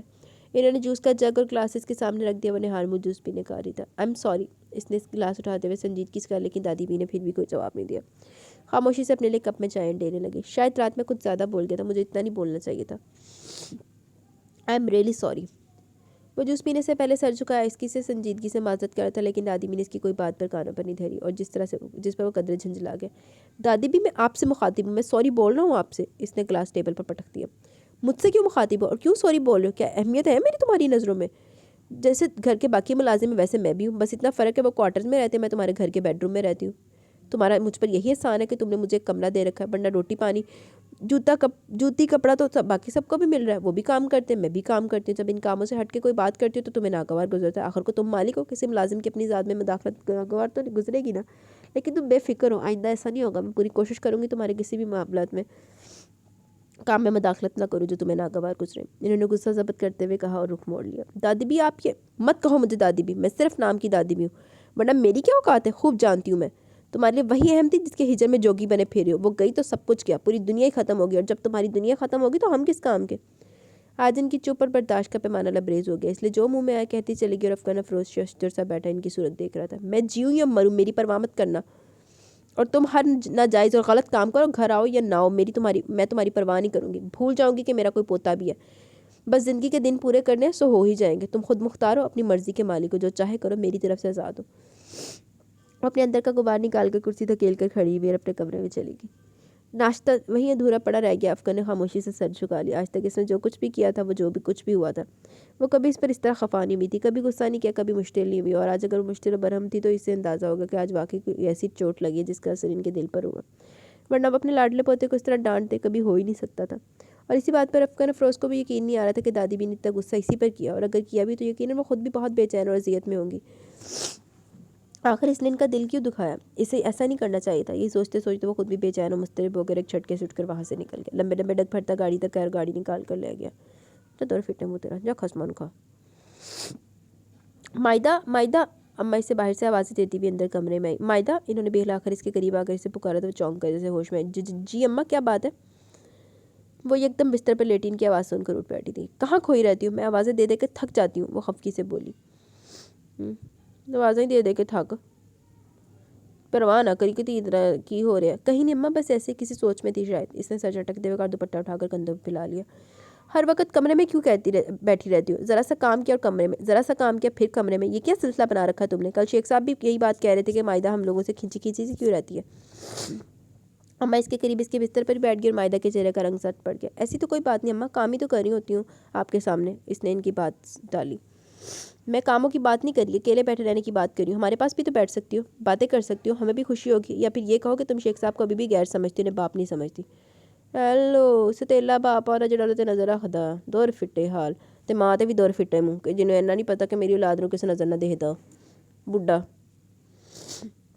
اماں آج اس کے پاس گلے شکوے لے کر آئی تھی جن کو سن کر مائدہ کے دل پر ہاتھ پڑا۔ جی چاہ وہ پھوٹ پھوٹ کر رو دے اپنے اندر کا سارا غبار نکال دے، لیکن اسے پتا تھا کہ اماں اس وقت شیخ صاحب کی حمایت میں بول رہی ہیں، اس لیے اس نے اگر کچھ بھی کہا تو انہیں ناگوار لگے گا، لہٰذا منع چاہتے ہوئے بھی خاموشی لی، مگر اس کے رو کے آنسو اس کے دل پر گرنے لگے۔ اب کیا بات ہے، چپ کیوں ہو گئی ہو؟ انہوں نے اسے خاموش دیکھ کر دوبارہ متوجہ کیا۔ کچھ نہیں اماں، بس ایسے ہی اتنے دنوں سے ایک بات سوچ رہی تھی، اگر آپ میرا ساتھ دیں تو سب کچھ ٹھیک ہو جائے گا۔ اس نے کہتے ہوئے بے ساختہ ان کے ہاتھ اپنے ہاتھوں میں تھام لی۔ اماں نے اس کے انداز پر چونک کر حیرت سے اسے دیکھا۔ کیسی بات؟ وہ حیرانی سے پوچھ رہی تھی۔ اماں پلیز میری بات کا برا مت ماننا، مگر میں گھر میں رہ کر بور ہو گئی ہوں، مجھے ڈپریشن ہونے لگا، میں تھوڑا ٹائم گھر سے باہر گزارنا چاہتی ہوں، میں جاب کرنا چاہتی ہوں۔ آپ یہ مت سمجھیں کہ میں جاب اپنی کوئی ضرورتیں خواہشیں پوری کرنے کے لیے کرنا چاہتی ہوں، میں خود اعتماد ہونا چاہتی ہوں، میرے اندر اعتماد کی کمی ہے، میں یہ کمی دور کرنا چاہتی ہوں۔ اماں میں دنیا کے قدم سے قدم ملا کر چلنا چاہتی ہوں، پلیز اماں اگر میں اسی چار دیواری میں رہی تو میرا ایک روز میرا دم گھٹ جائے گا اور آپ کو اس کمرے میں میری لاش ملے گی، پلیز مجھے اجازت دے دیں، مجھے کھل کے سانس لینے دیں، مجھے جینے دیں پلیز۔ اس نے رہا سے لہجے میں کہتے ہوئے جیسے التجا کی تھی اور اماں اس کے چہرہ دیکھتی رہ گئی، وہ اس کی اس انوکھی فرمائش پر حیران پریشان تھی۔ یہ کیا کہہ رہی ہو تم؟ وہ پریشانی سے گویا ہوئی۔ اماں میں اپنی حالت، اپنے دل کی بات اور کس سے کہوں سوائے آپ کے؟ پلیز آپ میری بات سمجھنے کی کوشش کریں، میرے پاس تعلیم ہے، عقل ہے، شعور ہے، مجھے اپنی عقل اور شعور کا استعمال کرنے دیں پلیز اماں، مجھے روکیے مت۔ یہ اچانک بیٹھے بیٹھے کیا ہو گیا تمہیں؟ یہ بھی کوئی دکھ ہے بھلا؟ انہوں نے خفگی سے کہتے ہوئے اس کے ہاتھوں سے اپنے ہاتھ چھڑا لیے۔ اماں یہ میں نے اچانک بیٹھے بیٹھے نہیں سوچا، بلکہ سب سوچتے ہوئے تو مجھے مہینے ہو گئے، بس میں ڈرتی تھی کہ آپ کو میری جاب کی فرمائش پوری لگے گی، لیکن آپ میری ماں، آپ میری خواہش پوری نہیں کریں گی تو اور کون کرے گا؟ آپ کی ایک ہاں میری بے سکون زندگی میں سکون بھر دے گی پلیز۔ مائدہ اتنی جذباتی ہو رہی تھی کہ اس نے ماں کے سامنے ہاتھ جوڑ دی اور اماں ششدر سی ہو کر دیکھنے لگی۔ دیکھو مائدہ، تم جانتے ہو میں شیخ صاحب کو بتائے بغیر کوئی کام نہیں کرتی، اس لیے وہ گھر آتے ہیں تو ان سے بات کرتی ہوں، وہ مان گے تو کر لینا جاب، اگر نہ مانے تو ضد مت کرنا، میں ان کے ساتھ بحث و تکرار نہیں کر سکتی۔ وہ خفگی سے کہہ کر اٹھ کھڑی ہوئی۔ لاکھ لعنت تیرے تے، تم ماں کا دی ہے پھر؟ اماں میں آپ کی بیٹی ہوں، شیخ صاحب کی نہیں، مجھے آپ نے اجازت دینی ہے اور مجھے آپ کی اجازت کی ضرورت ہے، وہ اجازت دیں یا نہ دیں مجھے سے کوئی فرق نہیں پڑتا۔ مائدہ بلاخر کہہ ہی گئی اور اب میں یکدم پلٹ کے اسے تعجب بھری بے یقین نظروں سے دیکھنے لگی۔ آج میں نے مسلسل حیران کری تھی۔ کیا کہا تم نے؟ ان کی حیرانی ان کے لہجے سے جھلک رہی تھی۔ کچھ غلط نہیں کہہ رہی، میں آپ کی بیٹی ہوں، یہی حقیقت ہے، مجھے اچھے برے کا خیال آپ کو ہونا چاہیے، شیخ صاحب کو نہیں۔ آپ ان سے اجازت طلب نہیں کریں گی، صرف یہ بتائیں گی کہ میں جاب کرنا چاہتی ہوں اور آج یا کل میں جاب کی تلاش شروع کر دوں گی۔ مائدہ کیا ہو گیا تمہیں؟ کیسی عجیب عجیب باتیں کر رہی، تم ہوش میں تو ہو نا؟ اماں میں ہوش میں ہوں لیکن آپ نہیں ہیں، جوان بیٹی کی ماں ہیں آپ، لیکن پھر بھی نادان ہیں، باقی ماؤں کی طرح آنکھیں اور کان کھلے رکھا کریں جو ان کی بیٹیوں کی، جوان بیٹیوں کی مائیں غافل نہیں ہو رہتی، ہر وقت چوکس اور چوکنا رہتی ہیں۔ سمجھ ہی نہیں رہی آپ، میں آخر ایسا کیوں کہوں کہ ساری حقیقتیں آپ پر واضح ہو جائیں؟ مائدہ کہتے کہتے بے بسی سے جھنجھلا گئی۔ تمہارا مطلب ہے میں کم عقل ہوں، نادان ہوں، تمہارا دھیان نہیں رکھتی؟ انہیں اس کی بات پر چھمبا ہوا، جی بالکل میں نے یہی کہا، اس نے سر ہلا کر اعتراف کی اور اماں دنگ رہ گئی۔ مائدہ تم اپنی ماں کو ایسا، آئی ایم سوری اماں، آپ کی کم عقلی اور نادانی نے آج مجھے بولنے پر مجبور کر دیا، ورنہ آپ خود عقل مند ہوتی تو میرے کہے بنا یہ سب کچھ سمجھ جاتی۔ مجھے یہ نہ بتانا پڑتا کہ اماں زیادہ دیر گھر سے باہر مت رہا کریں، مجھے ڈر لگتا ہے۔ اماں رات کو نیند کی گولی کھا کر نہ سویا کرنے، ورنہ مجھے نیند نہیں آتی۔ آپ نیند کی گولی کھا کے سوتی ہیں، میری نیند اڑ جاتی ہے، ساری ساری رات جاگ کے گزار دیتی ہوں، کبھی نہ ہاتھ دھو کر نئے کپڑے نہیں پہنتی، الجھے شکن آلود کپڑے اور میلے کچیلے حلیے میں کیوں پھرتی ہوں، ذرا ہنستی نہیں ہوں، ذرا باتیں نہیں کرتی، کمرے سے باہر نہیں بیٹھتی ہوں، چپ رہتی ہوں، سوچ میں گم رہتی ہوں، آخر کیوں؟ کبھی جاننے کی زحمت کی آپ نے؟ کئی بار کہا اماں میں صرف آپ کی بیٹی ہوں، شیخ زمان کی نہیں، میری فکر میں آپ جاگا کریں، شیخ زمان کیوں جاگتا ہے بھلا؟ وہ اماں کے کندھوں پر دونوں ہاتھ رکھتے ہوئے بولی اور یکدم پھٹ پڑی اور حلیمہ بی بی کے قدموں تلے سے جیسے زمین سے رکھی، ان کا وجود جیسے کسی نے دھجیوں میں اڑا دیا۔ وہ مائدہ کو پھٹی پھٹی آنکھوں سے دیکھ رہی تھی اور مائدہ ذرا دن ان کے سامنے کھڑی نہ رہ سکی، وہاں سے نکل آئی تھی۔ اللہ کرے ہن حلیمہ بی بی دی اکھاں کھول جان، عقل دی انی عورت، دماغو پیدل عورت، چول عورت۔ اپنے آفس روم میں بیٹھا کچھ ضروری فائل چیک کر رہا تھا جب اس کے کمرے کا دروازہ کھلا۔ میں کم ان سر؟ اس نے حسام کی آواز پر چونک کر سر اٹھایا، وہ دروازے میں کھڑا اجازت طلب کر رہا تھا۔ کم ان، اس نے آہستہ سے سر ہلا دیا۔ تھینک گاڈ اندر جانے کی اجازت تو ملی، ورنہ تمہاری شکل دیکھ کر تو یہ لگ رہا تھا کہ تم منع کر دو گے۔ حسام دروازے کا ہینڈل چھوڑ کر اندر جا گیا۔ کیا میرے منع کرنے سے تم واپس چلے جاتے؟ افغان اپنے سامنے رکھی فائل کے بے ترتیب پڑے پیپر سمیٹنے لگا۔ بالکل نہیں۔ حسام نے نفی میں گردن لائے اور کرسی پر اطمینان سے بیٹھ گیا۔ تو پھر میں تمہیں منع کیوں کرتا جب تم میرے منع کرنے کے باوجود بھی واپس نہیں جانا تھا؟ افغان نے کہتے ہوئے فائل ایک طرف رکھ دی۔ دیکھ لو مجھے تم سے کتنی محبت ہے، تمہارے منع کرنے کے باوجود بھی تمہیں چھوڑ کے واپس نہیں جاتا۔ حسام نے مسکرا کے کہا، لیکن افغان افروز کے سرد سپاٹ چہرے کے تاثرات اور بھی سرد ہو گئے اور اس کے چہرے پر تناؤ آ گیا۔ محبت کا نام نہ لو اور جو چیز چاہے کہہ لو۔ اس نے اسپاٹ سے لہجے میں کاؤنٹر کام پہ حسام کے لیے چائے آرڈر کی۔ یعنی کہ تمہاری ایک محبت کھوٹی ہونے سے ساری محبتیں کھوٹی ہوگی؟ ہماری اپنائیت، ہمارا خلوص، ہماری چاہت سب بیکار ہے تمہاری نظر میں؟ تم نے ہماری محبت کو اس محبت سے مشروط کر دیا جو تمہارے لیے کبھی تھی ہی نہیں، جس نے تمہیں دولت پر سے وار کے ایک سائڈ پر رکھ دیا۔ حسام کو اس کی بات بہت بری لگی، اس لیے تلخی سے حقیقت کا آئینہ دکھا دیا جس پر افغان افروز بری طرح بلبلا اٹھا تھا۔ بکواس بند کرو اپنی، بکواس بند ہو سکتی ہے مگر حقیقت نہیں، اور حقیقت یہی کہ تم ابھی تک لکیر پیٹ رہے ہو۔ تم نے برباد کر لیا خود کو۔ حسام باز آنے والا نہیں تھا۔ میں برباد ہوا نا، آپ لوگوں کو کیا تکلیف ہے؟ کبھی تمہیں، کبھی دادی بی بی کو، کبھی کسی اور کو۔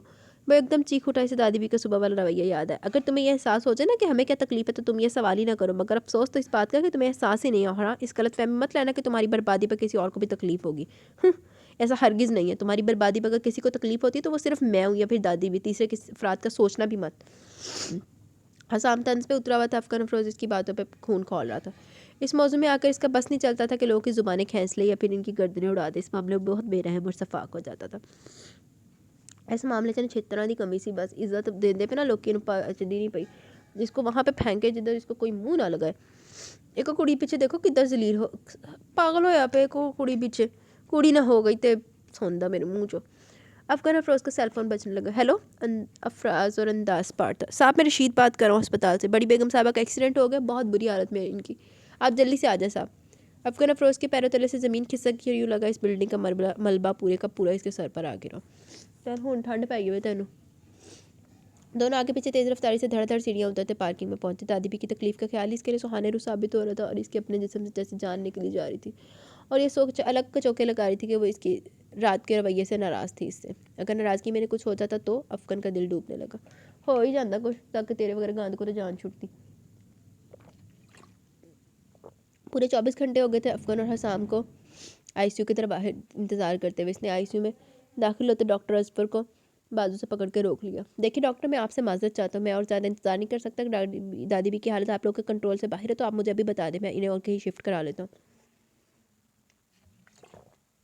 مبارک ہو مسٹر افغان، آپ کی دادی بھی اب خطرے سے باہر ہے۔ وہ ڈاکٹر اظفر سے کچھ کہہ رہا تھا کہ اتنے میں آئی سی یو کا دروازہ کھولا۔ ڈاکٹر رضوان نے آ کر دادی بھی کی زندگی کی نوید سنا دی، جس پر ڈاکٹر اظفر بے ساختہ مسکرا دی، ان کا اللہ کا شکریہ ادا کیا۔ لیکن آئی ایم سوری، آپ کی دادی بھی اب چل نہیں سکتی، ان کی ٹانگیں بہت متاثر ہوئی ہیں۔ ڈاکٹر رضوان کی اگلی بات نے افغان افروز کے آس پاس کئی دھماکے کر ڈالے۔ وہ ایک جھٹکے سے ان کی سمت پلٹا تھا۔ یہ آپ کیا کہہ رہے ہیں مسٹر افغان؟ ہمیں بہت افسوس ہے اس بات کا، لیکن ہمیں شکر ادا کرنا چاہیے کہ ان کی زندگی تو بچ گئی ہے نا، ورنہ اس سے شدید ایکسیڈنٹ کے بعد ان کے بچنے کی ہرگز امید نہیں تھی۔ وہ اسے سمجھا رہے تھے اور افغان پھٹی پھٹی آنکھوں سے ان کے چہرہ دیکھ رہا تھا۔ افغان بیٹھو یہاں۔ سامنے آگے بڑھ کر اسے بازو سے تھاما، لیکن افغان ضبط نہ کر سکا۔ اس کے آنسو بہہ نکلے تھے۔ زندگی میں پہلی بار ایسا ہوا تھا کہ وہ رویا تھا۔ رولا اپنی جان نو بہ کے۔ میں آپ سے ایک بات کرنا چاہتی تھی۔ شیخ زمان کھانا کھا رہا تھا جب حلیمہ بی بی چارپائی پہ ان کے قریب ہی آ بیٹھی۔ کہو کیا بات کرنی ہے، وہ اجازت دیتے ہوئے بولے۔ کچن کے دروازے سے لگی کھڑی مائدہ کا دل دھڑکنے لگا، اسے پورا یقین تھا کہ شیخ زمان اس کی جواب کا سن کر بھرپور مخالفت کرے گا۔ میں کئی دنوں سے سوچ رہی تھی کہ مائدہ پورا دن گھر میں اکیلی فارغ بیٹھی رہتی ہے، اس لیے بہتر ہے کہ وہ بیکار بیٹھنے کی بجائے کوئی جاب کر لے۔ آپ کا کیا خیال اس بارے میں؟ حلیمہ بی بی نے بات کرتے ہوئے اپنی نظر پوری طرح سے شیخ زمان پر ہی جما رکھی تھی، لہجہ بے حد مضبوط اور بے لچک تھا، فیصلہ کنہ دو ٹوک۔ کیا کہا؟ شیخ زمان کا ہاتھ منہ میں نوالا ڈالتے وہیں کا وہیں رہ گیا۔ مائدہ جاب کرے گی؟ جی ہاں۔ کیوں؟ شیخ زمان کے تیور بدل گئے۔ کیونکہ میں چاہتی ہوں وہ گھر میں اکیلی اور فارغ نہ بیٹھے۔ آج ان کا لہجہ اور آواز دبے دبے اور دھیمے سے نہیں تھے، وہ ایک ماں تھی، اور جب ایک ماں اپنے بچوں کے لیے اپنے موقف پر ڈٹ جائے تو اسے اس کے موقف سے ہٹانا دنیا کا مشکل ترین کام بن جاتا ہے۔ کیوں کہ اس جیسی دوسری لڑکیاں گھروں میں اکیلی اور فارغ نہیں بیٹھی ہوئی، یا پھر یہ کہو کہ وہ گھر سے باہر گھومنا پھرنا چاہتی ہے۔ شیخ زمان کو اپنا شکار ہاتھوں سے نکلتا ہوا محسوس ہوا، تبھی تو وہ گھٹیا طنز پر اتر آیا تھا۔ زبان سنبھال کے بات کریں شیخ صاحب، آپ کی بیٹی ہے وہ۔ حلیمہ بی بی نے بیٹی پر زور دیا۔ میری بیٹی ہوتی تو مجھ سے پوچھ کے کام کرتی، دونوں ماں بیٹی نے اندر ہی اندر سب کچھ طے کر لیا اور مجھے اب بتا رہی ہو؟ انہوں نے غصے سے کہتے ہوئے ہاتھ میں پکڑا نوالا واپس ٹرے میں پھینک دیا، اور کچن میں کھڑی مائدہ کا دل اچھل کر حلق میں آ گئی۔ اسے پتہ تھا کہ اب ضرور کوئی نہ کوئی ہنگامہ برپا ہوگا۔ خبردار کوئی نہیں کرے گی نوکری ووکری، اسے کہو اونچی ہواؤں میں اڑنے کے خواب چھوڑ دے اور گھر میں بیٹھے، باہر نکلے گی تو لوگ سو باتیں بنائیں گی۔ شیخ زمان اپنی سوتیلی بیٹی کو 2 وقت کی روٹی بھی نہیں کھلا سکتا، کیا لوگوں کے سامنے میری ناک کٹوانا چاہتی ہو تم دونوں؟ شیخ زمان آپے سے باہر ہو رہا تھا اور حلیمہ بی بی اس کے تاثرات نوٹ کر رہی تھی۔ اچھا اب آپ کی ناک کٹ رہی ہے، اور جب ہیرا جاب کرتی تھی تب آپ کی ناک نہیں کٹتی تھی؟ حلیمہ بی بی نے شیخ زمان کی بیٹی کا نام لیا جسے وہ 1 سال پہلے شادی کر کے رخصت کر چکا تھا۔ وہ بچی تھی، کم عقل تھی، نوکری کرنے کا شوق تھا اسے، مجبوراً مجھے اس کی بات ماننا پڑی۔ شیخ زمان نے ذرا سنبھلتے ہوئے جواب دیا، یہ بھی بچی ہے، کم عقل ہے، اسے بھی شوق ہے، مجبوراً مجھے اس کا شوق پورا کرنا ہی پڑے گا۔ آپ ذرا پریشان نہ ہو، میں نے مائدہ سے کہہ دیا، وہ بس کچھ عرصے جاب کرے گی، اس کے بعد میں اس کی شادی کر دوں گی، جیسے ہیرا اور فرح کی تھی، اچھے اور پڑھے لکھے خاندانوں میں۔ حلیمہ بی بی نے شیخ زمان کو جتایا، وہ لب بھینچ کے رہ گیا۔ حلیمہ بی بی کہہ کے وہاں سے اٹھ گئی تھی۔ چلو حلیمہ بی بی نے بھی عقل آئی، دیر آئے درست ہے، نقصان چکن تو پہلے ہی آ گئی۔ آخر اب جا کہاں رہی تھی؟ افغان افروز دکھ سے جھنجھلایا، عالیہ سے ملنے۔ وہ بلکہ موندے ہوئے آہستگی سے بولی، افغان نے چونک کر ان کا ہاتھ چھوڑ دیا۔ عالیہ سے ملنے؟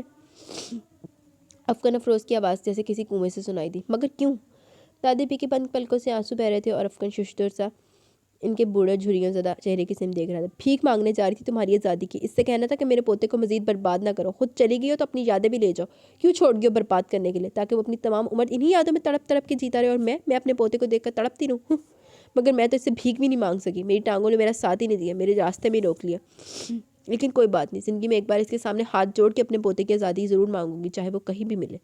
انہوں نے جیسے عہد کیا تھا۔ نہیں دادی بھی، ہرگز نہیں، آپ ایسا کچھ نہیں کریں گی جس سے میری شخصیت کا کوئی کمزور پہلو نظر آئے۔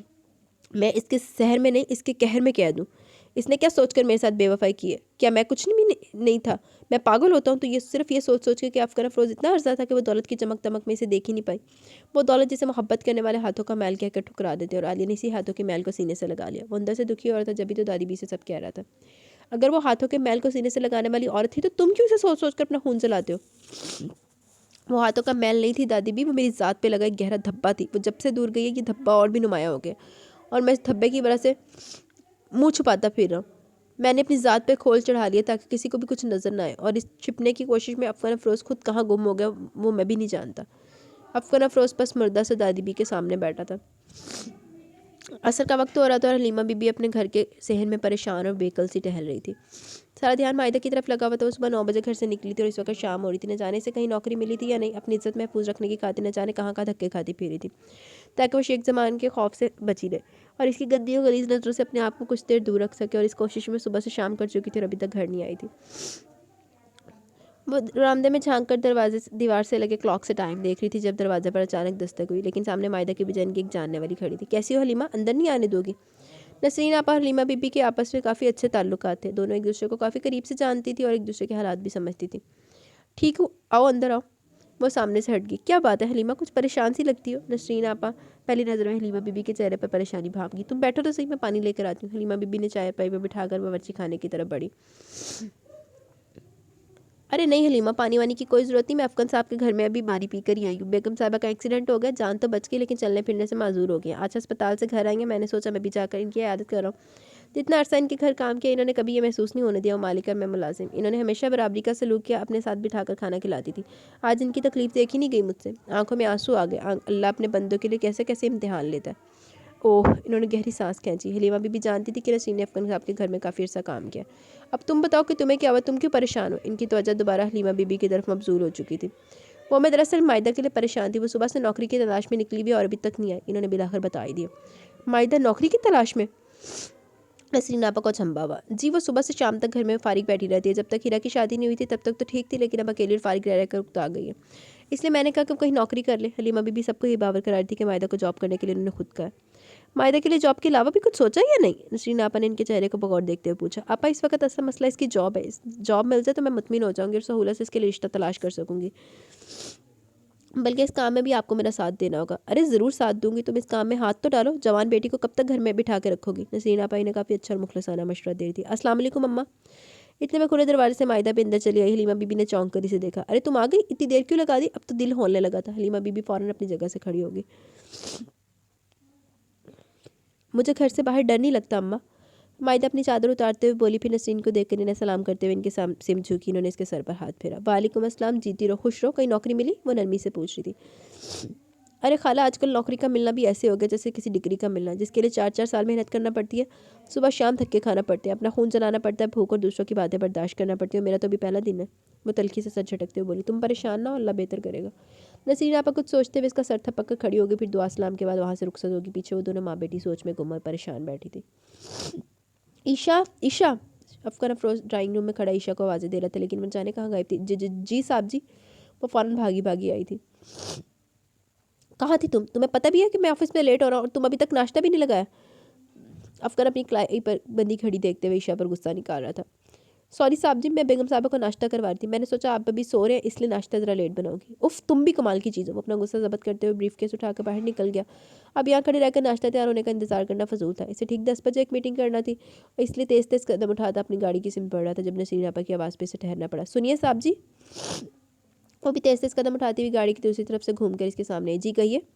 وہ پینٹ کی جیب سے گاڑی کی چابی نکالتے ہوئے ان کی سمت متوجہ تھا۔ وہ دراصل کل آپ اور حسام صاحب کسی لڑکی کے لیے بات کر رہے تھے جو بیگم صاحبہ کی دیکھ بھال کر سکے، ان کا خیال رکھے، انہیں اچھی طرح سنبھال سکے۔ نسرین آپا نے جلدی بات اپنی شروع کی۔ او اچھا، تو آپ کی نظر میں کوئی لڑکی ہے؟ جی ہاں صاحب، بہت اچھی لڑکی ہے، جیسی آپ چاہتے ہیں ویسی ہے، اپنے کام سے کام رکھنے والی، سمجھدار و خاموش طبع ہے، نفاست پسند بھی ہے، گھر کا ہر کام جانتی ہے۔ نسرین آپا نے فوراً مائدہ کی خوبیاں بیان کی۔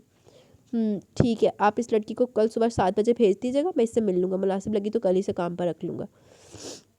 ٹھیک ہے صاحب، مہربانی ہے آپ کی۔ نسرین آپا سر ہلا کر سامنے سے ہٹ گئے اور افغان گاڑی نکال کر لے گیا، اسے آفس پہنچنے کی جلدی تھی۔ شیخ زمان ناشتہ کرنے پر اپنی دکان پر جانے کے لیے گھر سے نکلا تو مائدہ بھی عجلت سے گھر کے کام نپٹا کر جاب کی تلاش میں نکلنے کے لیے تیار ہونے لگی۔ اماں دعا کرنا مجھے آج کام مل جائے، یہ جگہ دھکے کھانا بھی اچھا نہیں لگتا۔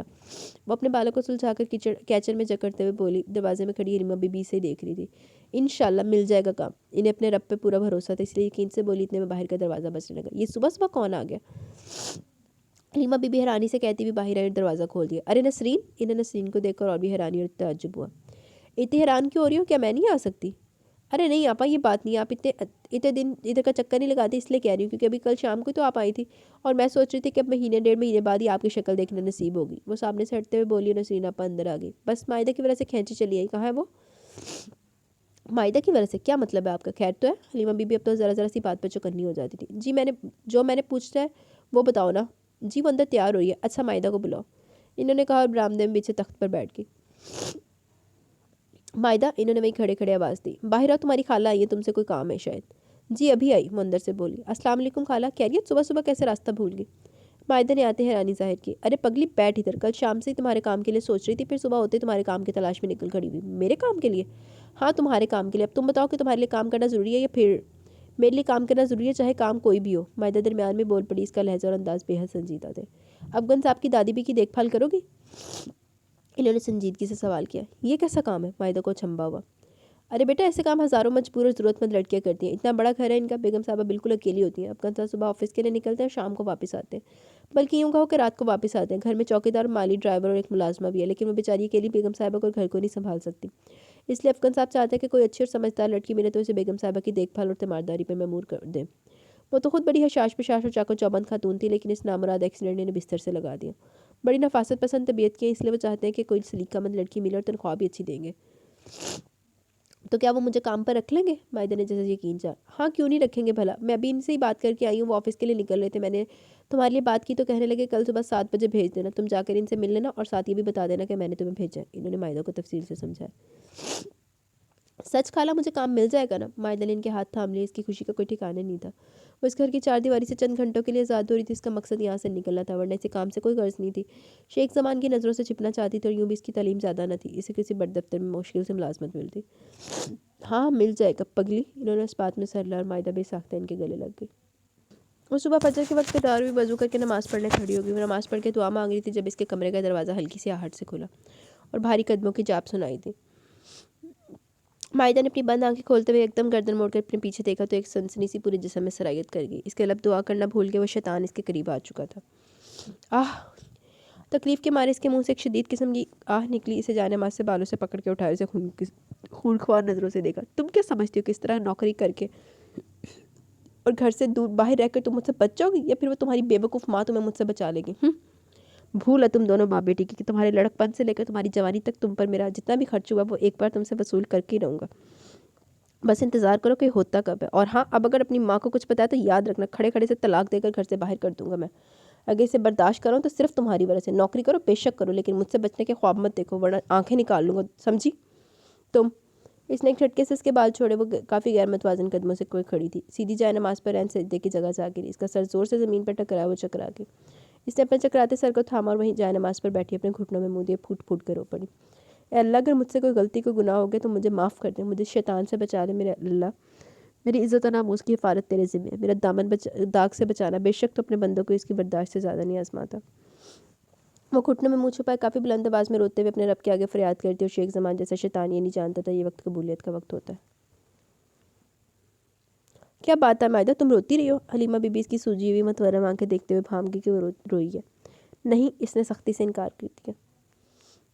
تو پھر تمہاری آنکھیں اور چہرہ۔ آپ مجھے لیٹ نہ کریں، جلدی سے ناشتہ دیں، مجھے نکلنا بھی ہے۔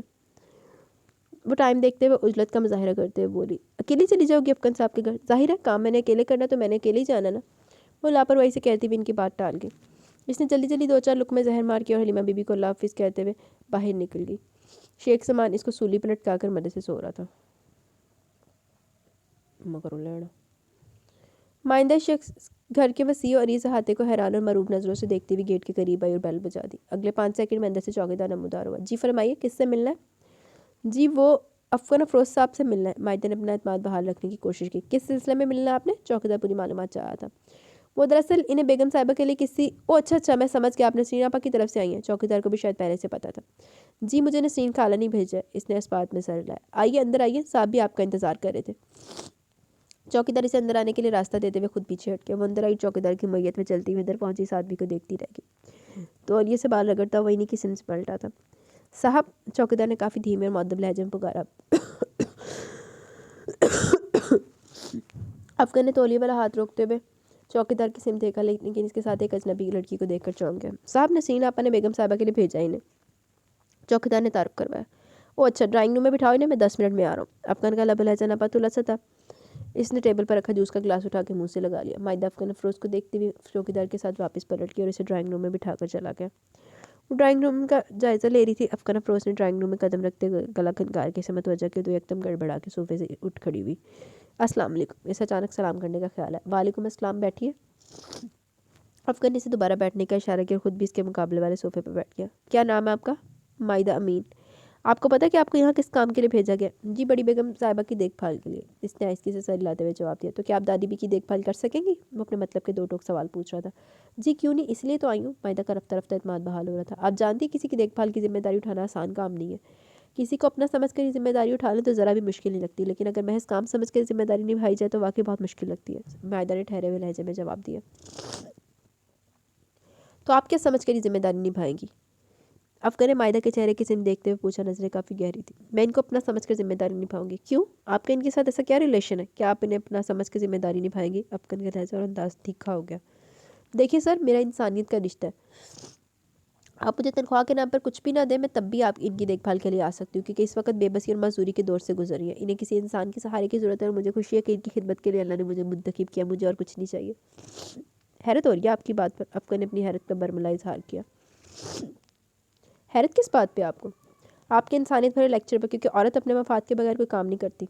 افغان کا لہجہ سرد ہو گیا۔ آپ یہ کیسے کہہ سکتے ہیں؟ اپنے مفاد کے بغیر تو کوئی بھی انسان کام نہیں کرتا، صرف عورت پہ الزام کیوں رکھ رہے ہیں آپ؟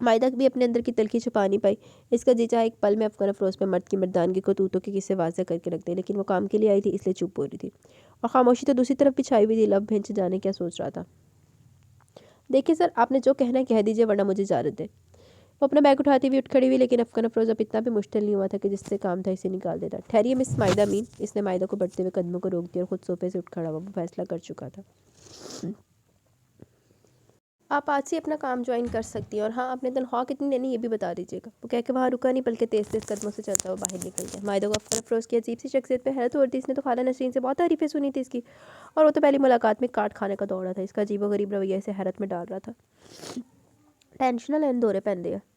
دادی بھی اور مائدہ کی انڈرسٹینڈنگ ایسی ہوئی کہ وہ دونوں ہی اپنے اپنے غم بھول گئے اور ایک دوسرے کا سمجھنے کی کوشش میں مگن ہو گئی. دادی بھی کو مائدہ کی صورت میں ایک ساتھی اور غمخوار مل گیا. وہ دن بھر ان کے ساتھ رہتی, ان کی باتیں سنتے ہوئے کام نپٹاتی رہتی, اور شام ڈھلے جب وہ واپسی کے لیے رخصت ہوتی تو وہ دونوں اداس ہو جاتی. مائدہ کا گھر واپس جانے کو دل ہی نہیں چاہتا. اسے پتا تھا واپس جائے گی تو شیخ زمان کی گلیس نظروں سے سامنا ہوگا, اس لیے وقت اپنے ٹائم سے بھی لیٹ ہو جاتی. آج بھی ایسا ہوا. مائدہ کا 6 بجے آف ہو چکا تھا, لیکن وہ پھر بھی جانے کے لیے تیار نظر نہیں آ رہی تھی. دادی بھی کو وضو کروا کے خود وضو کرنے چلے گی. پھر واپس آ کے اس نے بھی نماز کی نیت باندھ لی. السلام علیکم دادی بھی. افغان دادی کے بیڈ روم کا دروازہ کھول کے اچانک اندر داخل ہوا, لیکن جیسے ہی دادی بھی کے بیڈ پر قریب نظر پڑی اس کے قدم اور الفاظ میں ہی تھم گئے. وعلیکم السلام, آؤ بیٹھو. دادی بھی سلام پھیر چکی تھی, تسبیح پڑھی تھی. افغان کو دیکھتی فوراً بول پڑی, کیسی ہیں آپ؟ وہ دھیمے بھاری قدموں سے چلتا ہوا اس کے قریب آ گیا. کیا سوچ رہے ہو؟ دادی بھی نے حیرت سے کہتے ہوئے اسے متوجہ کیا, اور افغان پوری طرح چونک اٹھا. مائدہ سلام پھیر چکی تھی اور اب دونوں ہاتھ اٹھا کر دعا مانگ رہی تھی. کچھ نہیں, میں صرف یہ سوچ رہا ہوں کہ مس مائدہ امین اپنے وقت سے آدھا گھنٹہ لیٹ ہو چکی ہیں. انہوں نے گھر نہیں جانا؟ افغان کو بھی اس کے لیٹ ہونے کا احساس ہو چکا تھا, اس لیے گھڑی کی سم دیکھا. ارے بیٹا, مائدہ تو اکثر ہی لیٹ ہو جاتی ہے. مغرب کی نماز میرے ساتھ پڑھ کے گھر واپس جاتی ہے. اچھا, اسے چھمبا ہوا تھا. ٹھیک ہے دادی بھی, میں اب چلتی ہوں. وہ جائے نماز سمیٹ کر چادر اوڑھتی ہوئی ان کے پاس آ گئی. ارے بیٹا, تھوڑی دیر اور ٹھہر جاتی, ہمارے ساتھ کھانا کھا لیتی. نہیں دادی بھی, کھانا میں اماں کے ساتھ جا کر کھاؤں گی, وہ میرا انتظار کر رہی ہوں گی. آپ مجھے اجازت دیجیے, میں چلتی ہوں. اس نے انکار کر دیا تھا. ڈرائیور سے کہو وہ تمہیں چھوڑا تھا, شام کافی گہری ہو چکی ہے. نہیں دادی بھی, میں چلی جاؤں گی, مہربانی آپ کی. مائدہ نے ان کے قریب بیٹھے افغان کو دیکھتے ہوئے انکار کر دیا. وہ چپ چاپ ان دونوں کی گفتگو اور اپنا عید بھرے لہجے سن رہا تھا. نہیں بیٹا, شہر کے حالات تو ویسے ہی بہت خراب ہے. جوان لڑکیوں کا اس طرح اکیلے باہر نکلنا ٹھیک نہیں ہے. افغان بیٹا اٹھو, رشید سے کہو مائدہ کو اس کے گھر ڈراپ کرے.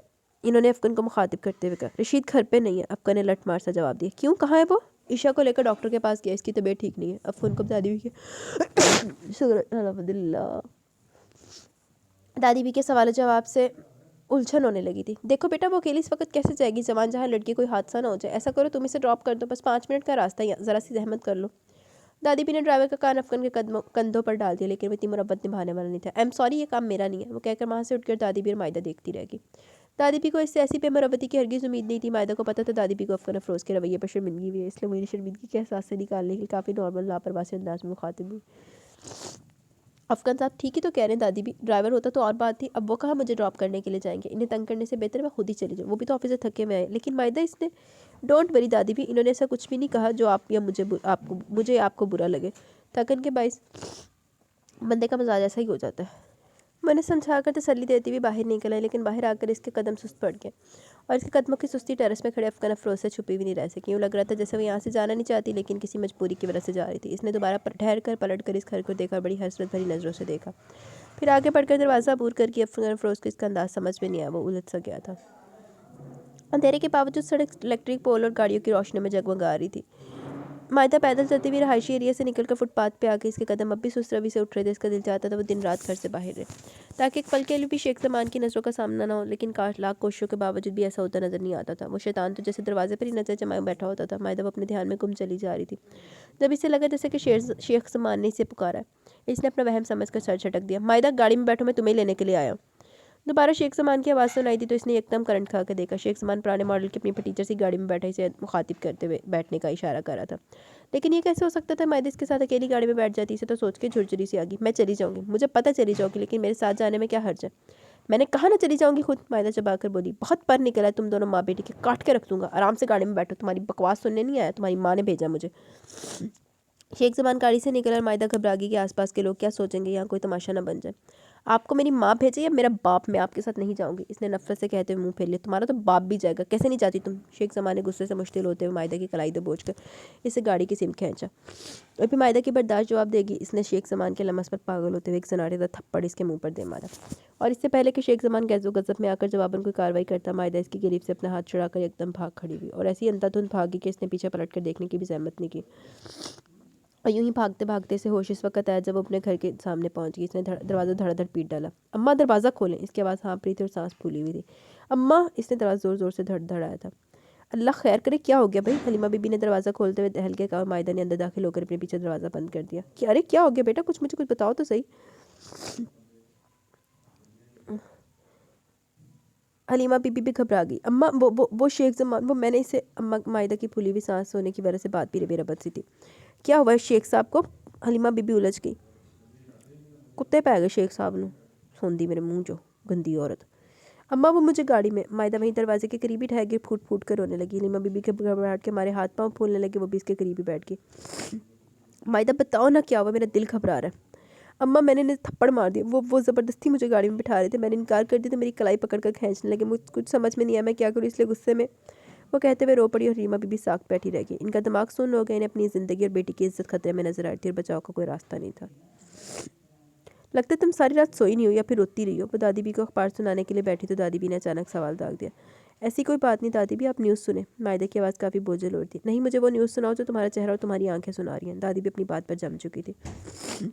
میرے پاس کچھ اچھا نہیں ہے سنانے کے لیے۔ مائدہ کا سر جھک گیا۔ اچھا تو اس اخبار میں بھی نہیں ہے جو تم مجھے سنانے کے لیے بیٹھی ہو۔ ہاں تو یہی سمجھ لے کہ میری نیوز آپ کو اس اخبار کی کسی سرخی میں مل جائے گی۔ روز کسی نہ کسی لڑکی کے ساتھ کچھ نہ کچھ ہوتا رہتا ہے، کسی لڑکی کے ساتھ بہنوئی زیادتی کر ڈالتا ہے، کسی لڑکی سے سوتیلے باپ کی بری نظر ہوتی ہے، کوئی اجتماعی زیادتی کا شکار ہو جاتی ہے، کسی کو اغوا کر لی جاتا ہے، اور کسی کو۔ مائدہ، دادی بھی سے درمیان میں روک چکی تھی، وہ بلا کی ذہین تھی، انہیں نیوز سمجھ آ چکی تھی۔ دادی بھی سب کچھ سمجھ چکی تھی۔ مائدہ ان کے قدموں میں آ بیٹھی، ان کے گھٹنے پر سرک کے تڑپ تڑپ گئی تھی۔ میرے اماں ابا نے اپنی پسند سے شادی کی، اس لیے خاندان میں کسی نے بھی ان کا ساتھ نہیں دیا۔ وہ دونوں اکیلے رہتے تھے، لیکن میری پیدائش کے 8 سال بعد ابا کی وفات ہوگی اور اماں اکیلی رہ گئی۔ 3 سال وہ ادھر ادھر کرائے کے مکانوں میں دھکے کھاتی رہی، لیکن ایک بیٹی کے ساتھ وہ کب تک خوار ہو سکتی تھی؟ انہوں نے کسی سہارے اور سر پر چھت کی ضرورت تھی، اس لیے انہوں نے اپنے آپ کو اور اپنی بیٹی کو محفوظ کرنے کے لیے شیخ زمان سے شادی کر لی۔ شیخ زمان کی اپنی بھی 2 بیٹیاں تھیں جنہیں اماں نے ہمیشہ مجھ سے بڑھ کر زیادہ پیار کیا۔ جب تک وہ رہی سب ٹھیک تھا۔ جیسے ہی ان کی شادی ہوئی، شیخ زمان کی نظریں گلیز سے گلیز تر ہوتی گئی۔ راتوں کو اماں کو دوا کھا کر سو رہی ہوتی تو شیخ زمان میرے کمرے کا دروازہ کھولنے کی کوششوں میں لگ جاتا۔ اماں گھر سے باہر نکلتی تو وہ تنہائی ڈھونڈنے لگ جاتا، اور میں اپنی عزت چھپا چھپا کر ہلکان ہو جاتی ہوں۔ اس لیے میں نے نوکری کر لی تاکہ مجھے سارا دن گھر پر نہ رہنا پڑے۔ لیکن کل شام کو جب وہ واپس جا رہی تھی تو اچانک کہیں سے آ کر مجھے ساتھ چلنے کا کہنے لگا، اور میں نے اس کے زبردستی پر اس کے منہ پہ تھپڑ مار دی، جس میں مجھے توقع امید ہے کہ وہ مجھے اور اماں کو گھر آ کر خوب تنگ کرے گا، مارے گا، ہنگامہ اٹھائے گا، لیکن اس نے کچھ نہیں کیا۔ وہ کل رات سے خاموش ہے۔ پتہ نہیں اب اس کی خاموشی کے پیچھے کیا راز ہے، کیا کرے گا وہ، کچھ سمجھ میں نہیں آ رہا۔ مائدہ روتے ہوئے سب کچھ بتا رہی تھی، اور دادی بھی گمسم سی ہو کر رہ گئی۔ ان کے جسم کے رونگٹے کھڑے ہو گئے، مائدہ کے آنسو سے ان کا گھٹنا بھیگ چکا تھا۔ مائدہ بی بی، عشاء کی آواز پہ سوپ بناتی مائدہ نے پلٹ کے پیچھے دیکھا۔ کہو، اس نے دوپٹے سے ہاتھ پہنچتے ہوئے کہا۔ صاحب نے آپ کو اپنے کمرے میں بلایا، عشاء نے پیغام دیا۔ صاحب نے؟ مائدہ چند ثانیے کے لیے ٹھٹک سی گئی، پھر اگلے لمحے خود کو سنبھالتی اپن کے کمرے کی طرف بڑھ گئی۔ وہ پہلی بار اوپر اس کے کمرے میں آئی تھی، اس لیے جھجک بھی ہو رہی تھی، لیکن کچھ دیر کے لیے شرم و جھجک کو بلائے طاق رکھ کر اس نے دروازے پر ایک اعتماد بھری دستک دی۔ یس کم ان، اندر سے سنائی دینے والی آواز گمبھیر سے اور بے حد سرد تھی۔ مائدہ کو اس بات کا سرد پن اپنی جسم و جان میں صلاحیت کرتا ہوا محسوس ہو رہا تھا۔ وہ اپنی تمام تر ہمتیں اجتماع کرتی دروازہ دھکیل کر اندر آ گئی۔ اپنے کمرے میں زخمی شیر کی مانند ادھر ادھر ٹہل رہا تھا، اس کے ہاتھ کی انگلیوں میں سلگتا سگریٹ اس کی غصے کی نشاندہی کر رہا تھا۔ السلام علیکم۔ مائدہ نے سلام کیا، لیکن وہاں سے سلام کا جواب نہ آیا۔ بیٹھیے مس مائدہ امین، اس نے ضبط کرتے ہوئے کافی تنزیہ سے انداز میں صوفے کی سمت اشارہ کیا۔ تھینک یو سر، وہ شکریہ ادا کرتے ہوئے صوفے پر بیٹھ گئی۔ یقیناً آپ کو پتہ ہوگا کہ میں نے آپ کو یہاں کس لیے بلایا۔ وہ سگریٹ کا گہرا کش لیتے ہوئے سگریٹ کو ایشٹرے میں مسل چکا تھا۔ جی پتہ ہے مجھے، اس نے اس بات میں سر ہلایا۔ لیکن آپ کو یہ نہیں پتہ کہ میں آپ کی ساری چال بازی سمجھتا ہوں۔ افغان کے لب و لہجے میں نفرت و حقارت تھی۔ مائدہ نے یکدم چونک کے اسے دیکھا۔ چال بازی؟ ہاں چال بازی، جو آپ نے دادی بی کے سامنے کھیلی ہے، خود کو مظلوم و غریب ظاہر کرتے ہوئے۔ سر میں اگر کوئی چال بازی کر رہی ہوں تو دعا کرتی ہوں کہ میرا رب مجھے ابھی بھی اس کی سزا دے دے۔ اور دادی بی کے سامنے میں نے صرف اپنی زندگی کی کتاب کھول کے رکھی ہے۔ اب اس کتاب کو پڑھ کے ان کے دل میں کیا خیال آیا اور کیوں آیا، اس کے بارے میں میں کیا کہہ سکتی ہوں؟ اس میں میرا کیا قصور ہے؟ آپ کو یہ سب منظور نہیں تو انکار کر دیجیے۔ آپ کسی کے پابندیاں محتاج تو نہیں ہے نا؟ محتاج تو مجھ جیسے اور دادی بی جیسے لوگ ہوتے ہیں، جسے کسی کے آسرے اور سہارے پر جیو رہے ہوتے ہیں۔ مائدہ کا لہجہ بے بسی لیے ہوا تھا۔ مس مائدہ امین، میں ایموشنل بلیک میل ہونے والا آدمی نہیں ہوں۔ مجھے زندگی میں صرف ایک عورت نے بلیک میل کیا اور اس کے بعد دوبارہ نہیں ہو سکتا، وہ ایک دم گرا کے بولا۔ تو آپ کیوں ہو رہے ہیں ایموشنل؟ آپ نے جو بھی کام کرنا ہے ٹھنڈے دل و دماغ سے کریں۔ میں ٹھنڈے دل و دماغ سے کیسے کر سکتا ہوں سب، جبکہ دادی بھی آپ کے حق میں بول رہی ہیں؟ ان کی بات ٹالنا کون سا مشکل ہے آپ کے لیے؟ مائدہ کے اطمینان سے کہنے پر وار بھی مشتعل ہو گئے۔ اس نے صوفے کے ہتھے پر ہاتھ جما کر مائدہ کے سینے چھونکتے ہوئے اسے خونخوار نظروں سے دیکھا۔ مس مائدہ مین، مجھ سے شادی کرنے کے بعد اپنی عورت ہونے کا ہر روز تاوان بھرو گی تم، ہر روز اذیت دوں گا، ہر روز تڑپو گی، مجھ سے بھاگنے کی کوششیں کرو گی اور میں تمہیں بھاگنے نہیں دوں گا۔ وہ ایک ایک لفظ چبا چبا کر ادا کر رہا تھا اور مائدہ کے چہرے پر ایک بے بس سی مسکراہٹ ابھر کر معدوم ہو گئی۔ مجھے منظور ہے سر۔ اسے سب کچھ سہنے اور برداشت کرنے کے لیے رضامندی دے دی اور افغان افروز اس کے اس فیصلے پر جیسے یکدم چپ سا ہو گیا۔ مائدہ کے سنہری رنگت والے چہرے کو بغور دیکھتے ہوئے اس نے گہری سانس کھینچی اور سیدھے ہوتے ہوئے پیچھے ہٹ کے، ٹھیک ہے آپ نکاح کی تیاری کریں۔ افغان نے بھی اپنا فیصلہ سنا دیا۔ جب تک دادی بھی ٹھیک تھی افغان اپنی منمانی کرتا آیا تھا، لیکن جب سے وہ ایکسیڈنٹ کے بعد معذوری کا شکار ہوئی تھی افغان نے انہیں پریشان کرنا چھوڑ دیا تھا۔ وہ ان کی بات نہیں ٹالتا تھا، دادی بھی نے اس کی اسی سعادت مندی کا فائدہ اٹھا لیا۔ انہوں نے افغان کے لیے مائدہ کا انتخاب کر لیا۔ افغان راضی نہیں تھا، مگر مائدہ جسے ایک گھر، ایک صاحبان، ایک پناہ مل رہی تھی، وہ انکار کیسے کرتی اور کیسے پیچھے ہٹتی؟ افغان افروز جو بھی تھا، جیسا بھی تھا، اسے قبول تھا کیونکہ وہ اسے اپنا نام دے رہا تھا، شیخ زمانے سے پناہ دے رہا تھا، چاہے غصے میں اسے کم از کم اپنا تو رہا تھا نا۔ تھینک یو، وہ کہہ کر باہر نکل گئی۔ مائدہ کیا کہا افغان نے؟ دادی بھی کو عائشہ نے بتا دیا کہ مائدہ افغان صاحب کے کمرے میں گئی ہے، اس لیے وہ اسی کے انتظار میں تھی۔ کہتے ہیں نکاح کی تیاری کرے۔ مائدہ بے حد آہستگی سے بولی۔ ارے سچ؟ خوشی کے مارے ان کا چہرہ کھل اٹھا تھا اور مائدہ ان کے قریب بیٹھتے ہوئے ان کے کندھے سے لگ گئی۔ حلیمہ بی بی نے فرح اور ہیرا دونوں کو فون کر کے بلا لیا۔ ان کے شوہر اور بچے بھی ساتھ آئے تھے۔ وہ سبھی مائدہ کے نکاح پر بہت خوش تھے اور اپنی خوشی کا اظہار بھی کر رہے تھے، البتہ شیخ زمان سب کے درمیان موجود ہوتے ہوئے بھی چپ اور گردن جھکائے بیٹھا تھا۔ شیخ صاحب آپ کی چپ ہے؟ آپ کی بیٹی رخصت ہو رہی ہے، کچھ تو بولیے۔ ہیرا کا شوہر وسیم احمد ان کے کندھے پر ہاتھ رکھتے بڑی اپنائیت اور لگاوٹ سے بولے، جس پر شیخ زمانے سے محض ایک نظر نیدا وہ چہرہ دوسری سمت پھیرا۔ آپ کی طبیعت خراب ہے تو آپ کو ڈاکٹر کے پاس لے چلتے ہیں۔ وہ انہیں بولنے پر اکسا رہا تھا۔ میری طبیعت ٹھیک ہے، تم لوگ جو کر رہے ہو کرتے رہو۔ شیخ زمان نے وسیم احمد کا ہاتھ اپنے کندھے سے جھٹک دیا۔ ارے شیخ صاحب آپ تو غصہ ہی کر گئے، حالانکہ آپ جانتے ہیں کہ آپ غصہ کریں گے تو آپ کی بیٹیوں کی زندگی پر اثر پڑے گا، ایک نہیں دو بیٹیوں کی زندگی خراب ہوگی، طلاق کا ٹکا سجا کر گھر آ گئی تو کیا جواب دیں گے لوگوں کو؟ وسیم احمد غصے سے چبا کر بولا۔ اور شیخ زمان ایک بار پھر چپ ہو گئے۔ دلہن بنی مائدہ مین کو تو یہ خبر ہی نہیں تھی کہ وسیم احمد اس کے لیے فرشتہ ثابت ہوا ہے۔ اس روز جب وہ شیخ زمان کو تھپڑ مار کے بھاگی تھی، وسیم احمد بھی وہیں کھڑا یہ سب تماشا دیکھ رہا تھا۔ شیخ زمان نے مائدہ کے پیچھے بھاگنے کی اور اسے پکڑنے کی کوشش کی، لیکن اسے وسیم احمد نے قمیص کے کالر سے پکڑ کر دبوچ لیا۔ وہ ساری صورتحال سمجھ چکا تھا، اسے بھی اندازہ تھا کہ مائدہ کو یہ تھپڑ مہنگا بھی پڑ سکتا ہے، اس لیے اس نے شیخ زمان کی شیطانیت کے سامنے اس کی بیٹی کو لا کھڑا کیا۔ سوتیلی بیٹی کو بچانے کے لیے اس کی سگی بیٹی کی دھمکی دی کہ اگر اس نے دوبارہ مائدہ پر بری نظر ڈالی یا اسے تنگ کیا یا حلیمہ بی بی کو کچھ کہا تو وہ ہیرا کو طلاق دے کر کھج بھیج سکتا، اور جب باپ کے کرتوت سامنے آئیں گے تو فرح کے سسرال والے بھی اسے باہر نکال دیں گے۔ اور یہی وجہ تھی کہ اس روز سے لے کر آج تک شیخ زمان خاموشی کی بکل مارے پھر رہا تھا۔ صحیح ہے نا، بغیرتا تو نال ہی خوشی ہوندا۔ کب افغان کا رشتہ ہے، کب رشتہ طے ہوا، کب شادی کا دن سر پر آ پہنچے، اس چیز سے کوئی دلچسپی نہیں تھی، اور نہ ہی اس نے کسی کام میں مداخلت کی۔ اللہ کا احسان تھا کہ سب کچھ بخیر و عافیت انجام پا گیا، جس پر حلیمہ بی بی اور مائدہ بھی اندر ہی اندر حیران اور بے یقین ہو رہی تھی، مگر ساتھ ساتھ اللہ کا شکر بھی ادا کر رہی تھی کہ جس نے انہیں سرخرو کر دیا تھا اور وہ باعزت طریقے سے اپنے گھر کو رخصت ہو گئی تھی۔ وسیم احمد کی دھمکی کچھ کم نہیں تھی۔ شیخ زمان اپنی ہوس اور نفس کی آگ میں اپنی بیٹیوں کی زندگی برباد نہیں کر سکتا تھا، اس لیے بے بس ہو کر ہاتھ ملتا رہ گیا۔ وہ مسلسل 3 گھنٹوں سے دلہن بنی ایک ہی انداز میں بیٹھی اس کا انتظار کرتی، لیکن وہ اس کے انتظار سے بے خبر اور لاپرواہ نہ جانے کہاں گم تھا کہ اپنے بیڈ روم میں آنے کا بھی ہوش نہیں تھا، اور مائدہ بھی جیسے تہیا کے بیٹھے تھے کہ اس کو دیکھے بنا نہ تو چینج کرے گی اور نہ ہی سوئے گی۔ صبح کے 4 بج چکے تھے جب وہ نشے میں غرق بوجھل قدم اٹھاتا بیڈ روم میں داخل ہوا، اور اس کے بے ربط قدموں پر اس کے دل کی دھڑکنیں بھی بے ربط ہو گئی۔ اس نے تھکے تھکے اعصاب پر پنجے جماتی نیند یکدم سے ہوا ہو گئی۔ وہ جو ذرا سے تکیے کا سہارا لیے بیٹھی تھی اسے دیکھ کر فوراً سیدھی ہو بیٹھی۔ افغان افروز بھی سیدھا بیٹھ کے سمت آیا اور اپنا موبائل فون جیب سے نکال کر بیڈ پر اچھالتے ہوئے خود بھی وہیں ڈھیر ہو گیا۔ مائدہ بیڈ کے وسط میں بیٹھی ہوئی تھی اور وہ بیڈ پہ اس کے سامنے آڑا ترچھا لیٹا ہوا تھا۔ اس نے تو مائدہ کو ایک نظر دیکھنے کی بھی زحمت نہیں کی، بلکہ آنکھیں بند کی جیسے وہیں سونے کی کوشش کر رہا تھا۔ آپ یہاں آ کر صحیح سے سو جائیں، میں اٹھ جاتی ہوں، مائدہ نے اسے ڈرتے ڈرتے اور دھڑکتے دل سے مخاطب کیا۔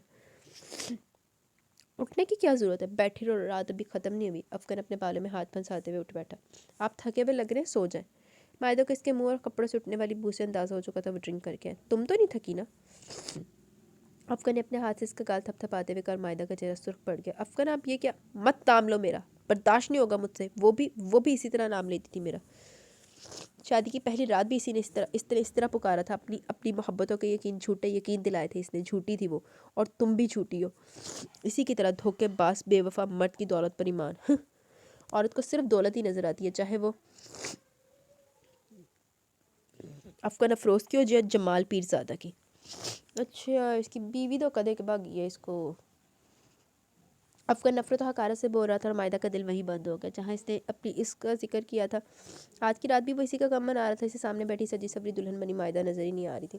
مائدہ کا دل جیسے کسی نے مٹھی میں لے کر مسل دیا۔ بے شک اس کی شادی کافی عجیب حالات میں ہوئی تھی، لیکن اس اسٹیج پر آ کر تو اس کے دل کے ارمان بھی وہی ہو گئے تھے جو باقی عام لڑکی کے ہوتے ہیں، اور اس کی آمد سے پہلے وہ انہیں ارمان و خوابوں کی محفل سجائے بیٹھی تھی۔ لیکن اب آپ کی طبیعت اس وقت ٹھیک نہیں ہے، آپ آرام کریں، میں چینج کر کے آتی ہوں۔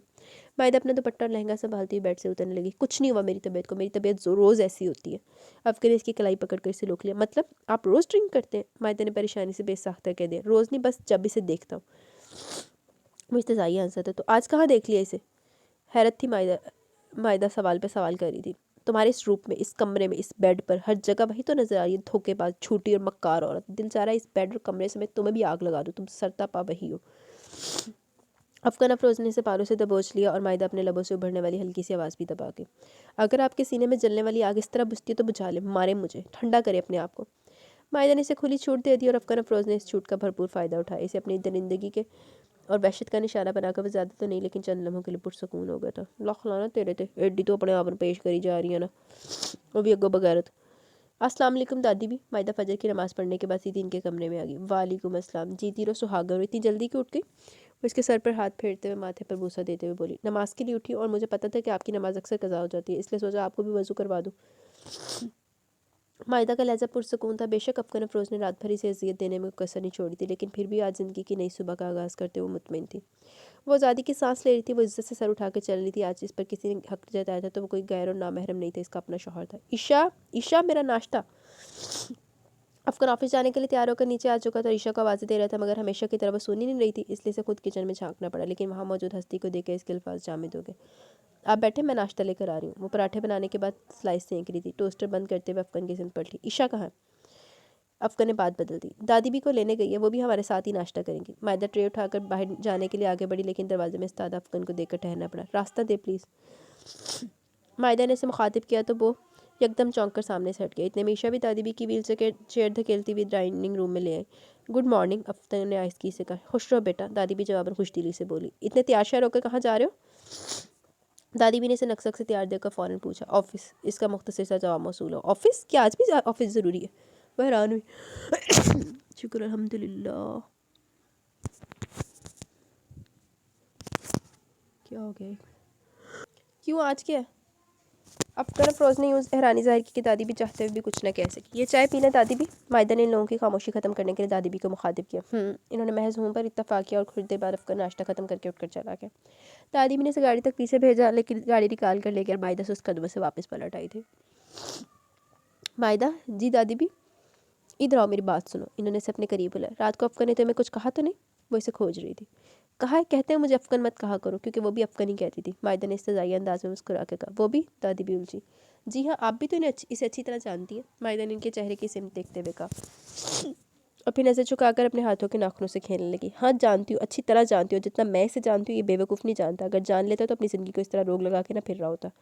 وہ منحوس کمبخت خود تو چلی گئی، لیکن اپنے پیچھے اس کے لیے روک چھوڑ گئی۔ دادی بھی کا خون کھول رہا تھا۔ 4 سال ہو گئے تھے، لیکن افغان افروز ان 4 سالوں میں ذرا بھی آگے نہیں بڑھا تھا۔ وہیں پہ کھڑا آج تک اس کا غم بنا رہا تھا جہاں سے وہ اسے چھوڑ کے گئی تھی۔ کیا اس روگ کا کوئی علاج نہیں ہے دادی بھی؟ مائدہ نے دھیمے لہجے میں کہا۔ ہے نا علاج، اس دنیا میں کوئی ایسی چیز نہیں جس کا حل نہ ہو، جس کا علاج نہ ہو۔ وہ ذرا سا مسکرائی۔ کیا؟ تم؟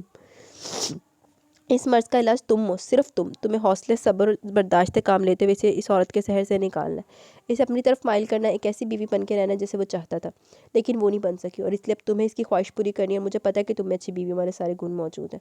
دادی بھی سے تسلی دیتی، لیکن دادی بھی وہ کہہ رہے تھے کہ وہ بہت زیادہ خوبصورت تھی، میں تو اس کے مقابلے میں کچھ بھی نہیں ہوں۔ ارے پاگل، خوبصورت تو لیلا بھی نہیں تھی، پھر بھی کیس مجنوں ہو کے رہ گیا تھا۔ تمہیں کس نے کہا کہ تم خوبصورت نہیں ہو؟ جتنی پیاری اور پرکشش تم ہو، اتنی تو وہ بھی نہیں لگتی۔ انہوں نے اس کا ہاتھ اپنے ہاتھ سے تھپکتے ہوئے کہا تو اس کی ہمت بندھائی تھی، اور پھر 2 ماہ اس کے صبر و برداشت میں گزر گئے۔ افغان افروز نے صفاقیہ صد مہری کی حد کر ڈالی۔ وہ ہر وہ کام کرتا جیسے مائدہ کو اذیت ہوتی، لیکن وہ پھر بھی برداشت کر جاتی، سب سہ جاتی، لیکن آج افغان افروز کا بدلہ ہوا رویے سے حیران کر رہا تھا۔ جی یہاں پہ پاسٹ ختم ہو گیا، پریزنٹ آ گیا۔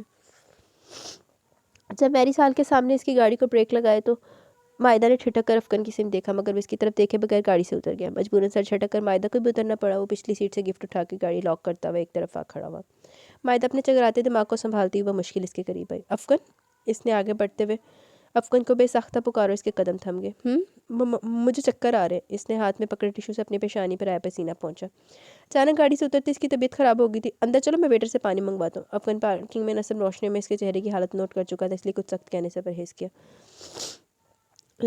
لیکن افغان، میرا پورا جسم کانپ رہا ہے۔ مائدہ کی تو جیسے ٹانگوں سے جان ہی نہیں رہی تھی، اور اوپر سے اس نے ہیل پہن رکھی تھی جس کی وجہ سے چلنا بھی دشوار ہو رہا تھا۔ افغان نے بے اختیار آگے بڑھ کے اسے اپنے بازو میں تھام لیا۔ مائدہ تم ٹھیک تو؟ کیا ہوا تمہیں؟ افغان پریشان ہونے لگا۔ مجھے پانی پلا دے پلیز۔ مائدہ پوری کی پوری اس کے سہارے پہ کھڑی تھی، یوں جیسے بے جان ہو چکی ہو۔ چلو اندر۔ افغان اسے سہارا دی اندر کی طرف بڑھا۔ حسامی نے دور سے دیکھ کر لپک کے پاس ہے۔ افغان خیریت؟ بھابھی کو کیا ہوا؟ وہ پریشانی سے پوچھا تھا۔ کچھ نہیں، بس راستے میں طبیعت خراب ہو گئی ہے۔ افغان نے ہاتھ میں پکڑا گفٹ حسام کے حوالے کرتے ہوئے کہا، تم انہیں اندر لے آؤ، میں ڈاکٹر کو بلواتا ہوں۔ اور پھر افغان اور حسام اسے میرج ہال کے میک اپ روم میں لے آئے۔ حسام کی امی بھی وہیں آ گئی۔ ڈاکٹر اس میرج ہال میں دستیاب ہو گیا تھا۔ یہ شادی شدہ ہے؟ ڈاکٹر نے حسام کی امی سے دیکھا۔ جی، یہ اس کے ہسبینڈ ہے۔ انہوں نے سیاہ 3 پیس سوٹ میں ملبوس افغان افروز کی سمت اشارہ کیا۔ تو پھر مبارک ہو آپ کو، آپ پاپا بننے والے ہیں۔ ڈاکٹر صاحب مائدہ کی نبض اور بلڈ پریشر چیک کرنے کے بعد کھڑے ہو کر افغان کو مبارکباد سے نوازا۔ لیکن اب کو تو جیسے گم سم سا ہو گیا، جبکہ حسام نے خوشی سے بھرپور نعرہ لگا، اوے مبارکہ یار، مبارکہ، میں چاچا بننے والا ہوں، آج تو ڈبل ڈبل خوشیاں منائی جائیں گی۔ حسام افغان کے گلے لگ گیا۔ اس کی امی مائدہ کو مبارکباد دے رہی تھی۔ ڈاکٹر صاحب کے دیے ہوئے انجیکشن اور پانی پینے کے بعد مائدہ کی طبیعت کچھ سنبھل گئی تھی۔ اس کا بی پی لو ہو گیا تھا، اس وجہ سے اس کا جسم اور ٹانگیں کانپ رہی تھی، لیکن اب طبیعت کافی بہتر ہو چکی تھی۔ حسام تم باہر ہو، مہمان آ رہے ہیں، تمہارے ڈیڈی بھی تمہارا پوچھ رہے ہیں۔ حسام کی امی نے اسے اشارہ کرتے ہوئے باہر نکل گیا اور حسام اس کا کندھا تھپک کے ان کے پیچھے نکل گیا۔ مائدہ کی نظر جھکی ہوئی تھی اور افغان کی نظریں اس پر جمی ہوئی تھی۔ اتنی بڑی خوشی خبری سننے کے بعد بھی عجیب سی صورتحال تھی، وہ دونوں خاموش سے ہو گئے تھے۔ اٹھو، ہم بھی نیچے چلیں۔ افغان نے گہری سانس کھینچتے ہوئے سر جھٹکا اور قدم باہر کی طرف بڑھا دیا۔ افغان، مائدہ نے ایک بار پھر سے پکارا۔ اس نے قدم ٹھہر گئے۔ آپ خوش نہیں ہیں نا؟ مائدہ کے سوال پر افغان نے گردن موڑ کے اسے دیکھا، وہ ابھی تک نظر جھکائے بیٹھی تھی۔ مجھے بھی خوشی اور ناخوشی کا کوئی احساس نہیں ہوا، جب ہوگا تو میں بتا دوں گا۔ اس نے 2 ٹوک کہتے ہوئے بات ہی ختم کر ڈالی اور مائدہ ایک بار پھر برداشت کرتی ہوئی اٹھ کھڑی ہوئی۔ اسے سیڑھیاں اتر کر نیچے آنے میں افغان کے سہارے کی ضرورت تھی اور وہ اس کا ہاتھ پکڑ کر نیچے اتر رہا تھا۔ دونوں نے بلیک سوٹ پہن رکھے تھے۔ حسام کے اشارے پر کئی کیمرے الرٹ ہو گئے اور کئی فلیش ایک ساتھ چمکے۔ ان کا ایک خوبصورت اور محبوبانہ سا انداز کیمرے کی آنکھوں میں ہمیشہ ہمیشہ کے لیے محفوظ ہو گیا۔ کیمرے کے فلیش کے دوران ہی عالیہ پیرزادہ نے بھی یکدم گردن موڑ کے سیڑھیوں کی سمت دیکھا اور افغان فروز کے ہمراہ سیڑھیاں اترتی لڑکی کو دیکھتی رہ گئی۔ ان دونوں کی جوڑی بلا کی خوبصورت لگ رہی تھی، اور جو کوئی بھی تھی افغان افروز کے ساتھ خوب جچ رہی تھی۔ بہت سے لوگوں نے بے ساختہ سراہا تھا انہیں۔ ارے عالیہ، افغان افروز کی وائف کو دیکھا تم نے؟ یار کتنی چارمنگ ہے وہ، دونوں کی جوڑی کمال کی ہے یار۔ عالیہ کے ساتھ کھڑی شہرینا نے برملا تعریف کی تھی، اور ایک پل کے لیے تو عالیہ کے دل میں بھی حسد کی لہر دوڑ گئی۔ مجھ سے زیادہ خوبصورت ہے کیا؟ عالیہ نے اترا کے کہا۔ تم سے زیادہ خوبصورت ہے یا نہیں، لیکن اس وقت محفل کی جان لگ رہی ہے۔ دیکھو کئی لوگوں کی نظریں اسی پر ٹکی ہوئی ہیں۔ سرینا نے کوئی بھی لگی لپٹی رکھے بغیر مائدہ کو سراہا۔ اس نے شادی کب کی؟ عالیہ کہے بغیر رہ نہ سکی، اور پاس سے گزرتے حسام نے اس کی بات سن لی، اسی لیے ٹھہر گیا۔ ارے مسز پیرزادہ، آپ کو افغان کی شادی کا نہیں پتہ؟ اس کی شادی کو تو 3 ماہ ہونے کو ہے، اور اب تو پاپا بننے والا ہے۔ بہت لکی ثابت ہوئی ہے مائدہ بھابی، افغان کی زندگی میں خوشیاں لے کر آئی، بہت خوش ہیں دونوں۔ سامنے لگے ہے تو سب کچھ بتا دیا تاکہ اسے جلا سکے کہ اس کے بغیر بھی افغان افروز خوش باز زندگی گزارا ہے۔ کل تو مسٹر افغان کو کوئی خوشی نظر نہیں آ رہی تھی، عالیہ نے تیکھے انداز سے کہا۔ اب بالکل ٹھیک کہہ نہیں، دراصل کل مائدہ بھابی کی طبیعت ٹھیک نہیں تھی، اس لیے وہ پریشان تھا اور اسی لیے جلدی چلا گیا۔ وہ بھی اسی وجہ سے کل شادی کے فنکشن میں نہیں آ سکی۔ حسام اطمینان اور سکون سے جھوٹ پر جھوٹ بولے جا رہا تھا۔ اوہ، تو یہ بات تھی۔ عالیہ نے ہونٹ سے کڑے۔ تو آپ کیا سمجھی تھی؟ حسام اسے زج کر رہا تھا، اس کا دل چاہ رہا تھا عالیہ کو اٹھا کر کہیں جنگل میں پھینک اس نے اس کے دوست کی زندگی برباد کر کے رکھ دی۔ کچھ نہیں، اس نے خود سے سر چھٹک دیا۔ Okay excuse me. حسام وہاں سے ہٹ گیا اور پھر اس نے اپنی اور عالیہ کی باتوں کی ریکارڈنگ جو اس نے اپنے موبائل فون سے کی تھی وہ جا کر افغان افروز کو سنا دی۔ افغان کے دل کو نہ جانے کو سکون پہنچا تھا، چہرے پہ خوشی کا احساس بکھر گیا۔ عالیہ کو اس کی بیوی سے حسد محسوس ہوا تھا، اور یہی تو وہ کرنا چاہتا تھا۔ اب بولو۔ حسام اسے فتح مندی سے دیکھ رہا تھا۔ گریٹ یار، تم بہت چلاک اور سمجھدار ہو۔ افغان نے اسے تھپکی دی۔ اس لیے تو تمہیں مشورہ دے رہا ہوں کہ مائدہ بھابی کے ساتھ رہو، ان کا خیال رکھو، اسی میں تمہاری عزت اور بھلائی ہے۔ حسام اسے مشورہ دے کر خود اسٹیج کی سمت آ گیا جہاں اس کی اپنی دلہن براجمان تھی۔ آہو ویرے، تو بھی دولہا ہے، اپنے دولہے پن دا تے خیال رکھ۔ ہائے! عالیہ اور شہرینا مائدہ کے قریب آ کر ہاتھ بڑھاتے ہوئے بولی۔ السلام علیکم۔ مائدہ نے ٹھٹک کر ان دونوں کو دیکھا۔ دونوں نے ساڑیاں پہن رکھی تھی، کمر اور بازو برہنہ تھے۔ ریشمی سلکی ساڑیوں کو ڈھلکتے ہوئے پلو انہیں پلیٹ میں سجی ہوئی عورت کا سروپ دے رہے تھے، اور اس محفل میں موجود تمام مردوں کے لیے راحت بنی ہوئی تھی۔ آپ کون؟ مائدہ نے حیرانی کے باعث پوچھ ہی لیا، کیونکہ اس فنکشن میں موجود تمام لوگ اس کے لیے اجنبی تھے سوائے حسام کی فیملی کے۔ کیا افغان نے کبھی میرا ذکر نہیں کیا آپ سے؟ عالیہ کے انداز پر مائدہ بری طرح چونک گئی، اور وہ لمحے کے 1000ویں حصے میں پہچان گئی کہ وہ عالیہ ہے۔ لیکن مائدہ بے وقوف نہیں تھی جو اس خبیث عورت کو خوشی کا موقع فراہم کرتی ہے پھر اسے شے دیتی، اس لیے اس نے لا علمی کا اظہار کیا۔ آئی ایم سوری، میں یہاں پہلی بار آئی ہوں، مجھے نہیں پتا آپ کون ہیں، آپ اپنا تعارف خود کروا دیں. میں افغان افروز کی ایکس وائف ہوں، عالیہ پیرزادہ. اس نے جیسے فخری انداز میں تعارف کرا. او اچھا، تو آپ ہیں عالیہ؟ مائدہ نے ذرا سا مسکرا کے حصے ہاتھ ملایا. جی یہی عالیہ، افغان افروز جیسے ہیرے کی قیمت نہ پہچاننے والی. شرینہ طنزیہ بولی اور عالیہ نے اسے گھور کے دیکھا. ایکسکیوز می، یہاں کیا ہو رہا ہے؟ افغان افروز عالیہ کو مائدہ کی ٹیبل کے قریب کھڑے دیکھ کر فوراً پاس چلا ہے. آپ کی وائف کے ساتھ سلام دعا اور تعارف ہو رہا ہے، شرینہ نے جواب دیا. اس کی کوئی خاص ضرورت نہیں ہے، ہم دونوں ایک دوسرے کو جانتے ہیں، کافی ہے. افغان افروز ان 4 سالوں میں پہلی بار عالیہ کے سامنے روبرو ہوا کھڑا ہوا، ورنہ وہ جہاں بھی اسے دیکھتا محفل چھوڑ جاتا. یہ تو آپ ٹھیک ہی کہہ رہے ہیں، شرینہ نے سر ہلایا. آؤ مائدہ، حسام اسٹیج پر بلا رہا تصویریں بنانے کے لیے. افغان اس کے گرد بازو پھیلاتے ہوئے کہا اور ان دونوں کو نظر انداز کرتے اسٹیج کی سمت بڑھ گیا. عالیہ کے ساتھ ساتھ مائدہ بھی دیکھتی رہ گئی. اس نے افغان کے ایسے رخ کہاں دیکھے تھے بھلا؟ اس نے تو آج تک مائدہ پر ستم ہی ڈھائے تھے، ایسی کم نوازی اور نائتوں سے تو انجان ہی تھی. اس لیے اپنے ساتھ چلتے افغان کو حیرانی اور حسرت سے دیکھ رہی تھی. وہ اسے احتیاط سے صوفے پر بٹھا کر خود بھی اس کے ساتھ ہی بیٹھ گیا. عالیہ دور کھڑی دیکھ رہی تھی. آج تو آپ بہت خوش ہوں گے. رات کے جب مائدہ لباس چینج کر کے بستر پر آئی تو افغان تکیے سے ٹیک لگائے بیٹھا ابھی تک جاگ رہا تھا، اور مائدہ جو دل میں تھا کہے بغیر نہ رہ سکی. کس لحاظ سے کہہ رہی ہو؟ افغان اس کی طرف کربٹ بدلتے ہوئے کہا اور نظر اس کے چہرے پر جما دیں. مائدہ بھی اس کی سمت دیکھ رہی تھی. جس وجہ سے آپ مجھے فنکشن میں لے کر گئے تھے، مائدہ نے اس کی آنکھوں میں دیکھتے ہوئے برملا کہا، اور افغان اس کی بات سن کر بے ساختہ مسکرا دیا. اس کا مطلب ہے بہت ذہین اور سمجھدار ہو تم. اگر آپ نے کسی کو جلا کر خوش ہونا تھا تو بہت پہلے ہو جاتے. مائدہ کی بات پر افغان نے لب بھینچ لیے. کیا بات ہے، آپ چپ کیوں ہو گئے؟ کچھ نہیں، سو جاؤ. وہ کہہ کر کروٹ بدل گیا اور مائدہ اس کی چوڑی پشت کو گھورنے لگی. لیکن دل ہی دل میں قدرے خوش ہو رہی تھی کہ آج اس نے ڈرنک نہیں کی. حالانکہ وہ جب بھی عالیہ کو دیکھتا تھا اس روز ڈرنک کر کے اپنا حال برا کر لیتا تھا. لیکن آج اگر افغان خوش ہوا تھا تو مائدہ بھی خوش ہو رہی تھی. اسے امید ہو چلی تھی وہ بدل جائے گا، وہ بہتری کی طرف لوٹ آئے گا، اور یہی احساس اس کی سکون بھری نیند کا باعث بنا تھا. وہ ابھی آفس میں آ کر بیٹھے تھے کہ اچانک حسام کی کال آ گئی. آج کا اخبار پڑھا تم نے؟ نہیں، ابھی تو آیا ہوں. اوکے، تم اخبار پڑھو، میں تمہیں پھر فون کرتا ہوں. حسام نے کہہ کر فون بند کر دیا اور افغان الجھ کے رہ گیا. پھر اپنی سیکرٹری کو اخبار بھیجنے کو کہا. چند سیکنڈ بعد اخبار اس کے سامنے تھا. عالیہ کی طلاق کا پڑھ کے وہ ہکا بکا رہ گیا. جمال پیرزادہ نے اسے طلاق دے دی تھی کیونکہ جمال پیرزادہ کے دل پر کوئی اور لڑکی چڑھ گئی تھی. عالیہ نے احتجاج کیا اور جمال پیرزادہ نے اسے طلاق دے کر فارغ کر دیا. افغان اخبار ٹیبل پر رکھ کر چپ چاپ بیٹھ گیا. اس کے دل و دماغ میں چکر سے چل رہے تھے. اسے حیرت ہو رہی تھی کہ غریب سے گھر میں رہنے والی عالیہ دولت کے لالچ میں کہاں جا پہنچی تھی. پہلے اس نے افغان افروز سے محبت کی پینگیں بڑھائیں، اسے شادی سے پہلے ترقی کی طرف راغب کیا، اور وہ تو تھا ہی اس کا دیوانہ. اس کی خالہ دولت کمانے کے لیے اپنی دادی بھی کو چھوڑ کے امریکہ چلا گیا. واپس آیا تو کافی حد تک کامیاب ہو چکا تھا. عالیہ سے شادی کرنے کے بعد وہ جیسے خود کو دنیا کا خوش قسمت ترین انسان سمجھنے لگا. لیکن پھر عالیہ کو اس سے بھی زیادہ کامیاب آدمی مل گیا. بیوروکریٹ جمال پیرزادہ اس کی خوبصورتی پر فدا تھا اور عالیہ اس کی بے تحاشا دولت پر. اسی لیے عالیہ نے اسے چھوڑ کے جمال پیرزادہ کو ترجیح دی. افغان نے اس دولت کی بے وفائی اور چال بازی کو اپنی ذات پر طاری کر لیا. اس نے 4 سالوں میں اتنا کمایا کہ وہ جمال پیرزادہ سے کہیں آگے تھا. عالیہ بھی یہ بات جانتی تھی، لیکن اب وہ واپس پلٹنے کا کوئی راستہ نہیں تھا، کیونکہ وہ اب اس سے نفرت کرتا تھا. بلکہ اس سے ہی نہیں، تمام عورتوں سے نفرت کرتا تھا، اور اسی نفرت نے اسے آج تک مائدہ کے قریب نہیں ہونے دیا. ایک عورت کا بویا وہ دوسری عورت کاٹ رہی تھی. وہ ایک دم کرسی دھکیل کے اٹھ رہا، اپنا موبائل چابیاں وغیرہ اٹھا کر تیزی سے باہر نکل گیا. اس کا رخ اپنے گھر کی سمت تھا. وہ بہت ریش ڈرائیونگ کرتا ہوا گھر پہنچا. دادی بھی کی طبیعت ٹھیک نہیں تھی. مائدہ نے ناشتہ کروا کے کچھ دیر سونے کا کہہ کے خود عشاء کے ساتھ مل کر صفائی کرنے لگے.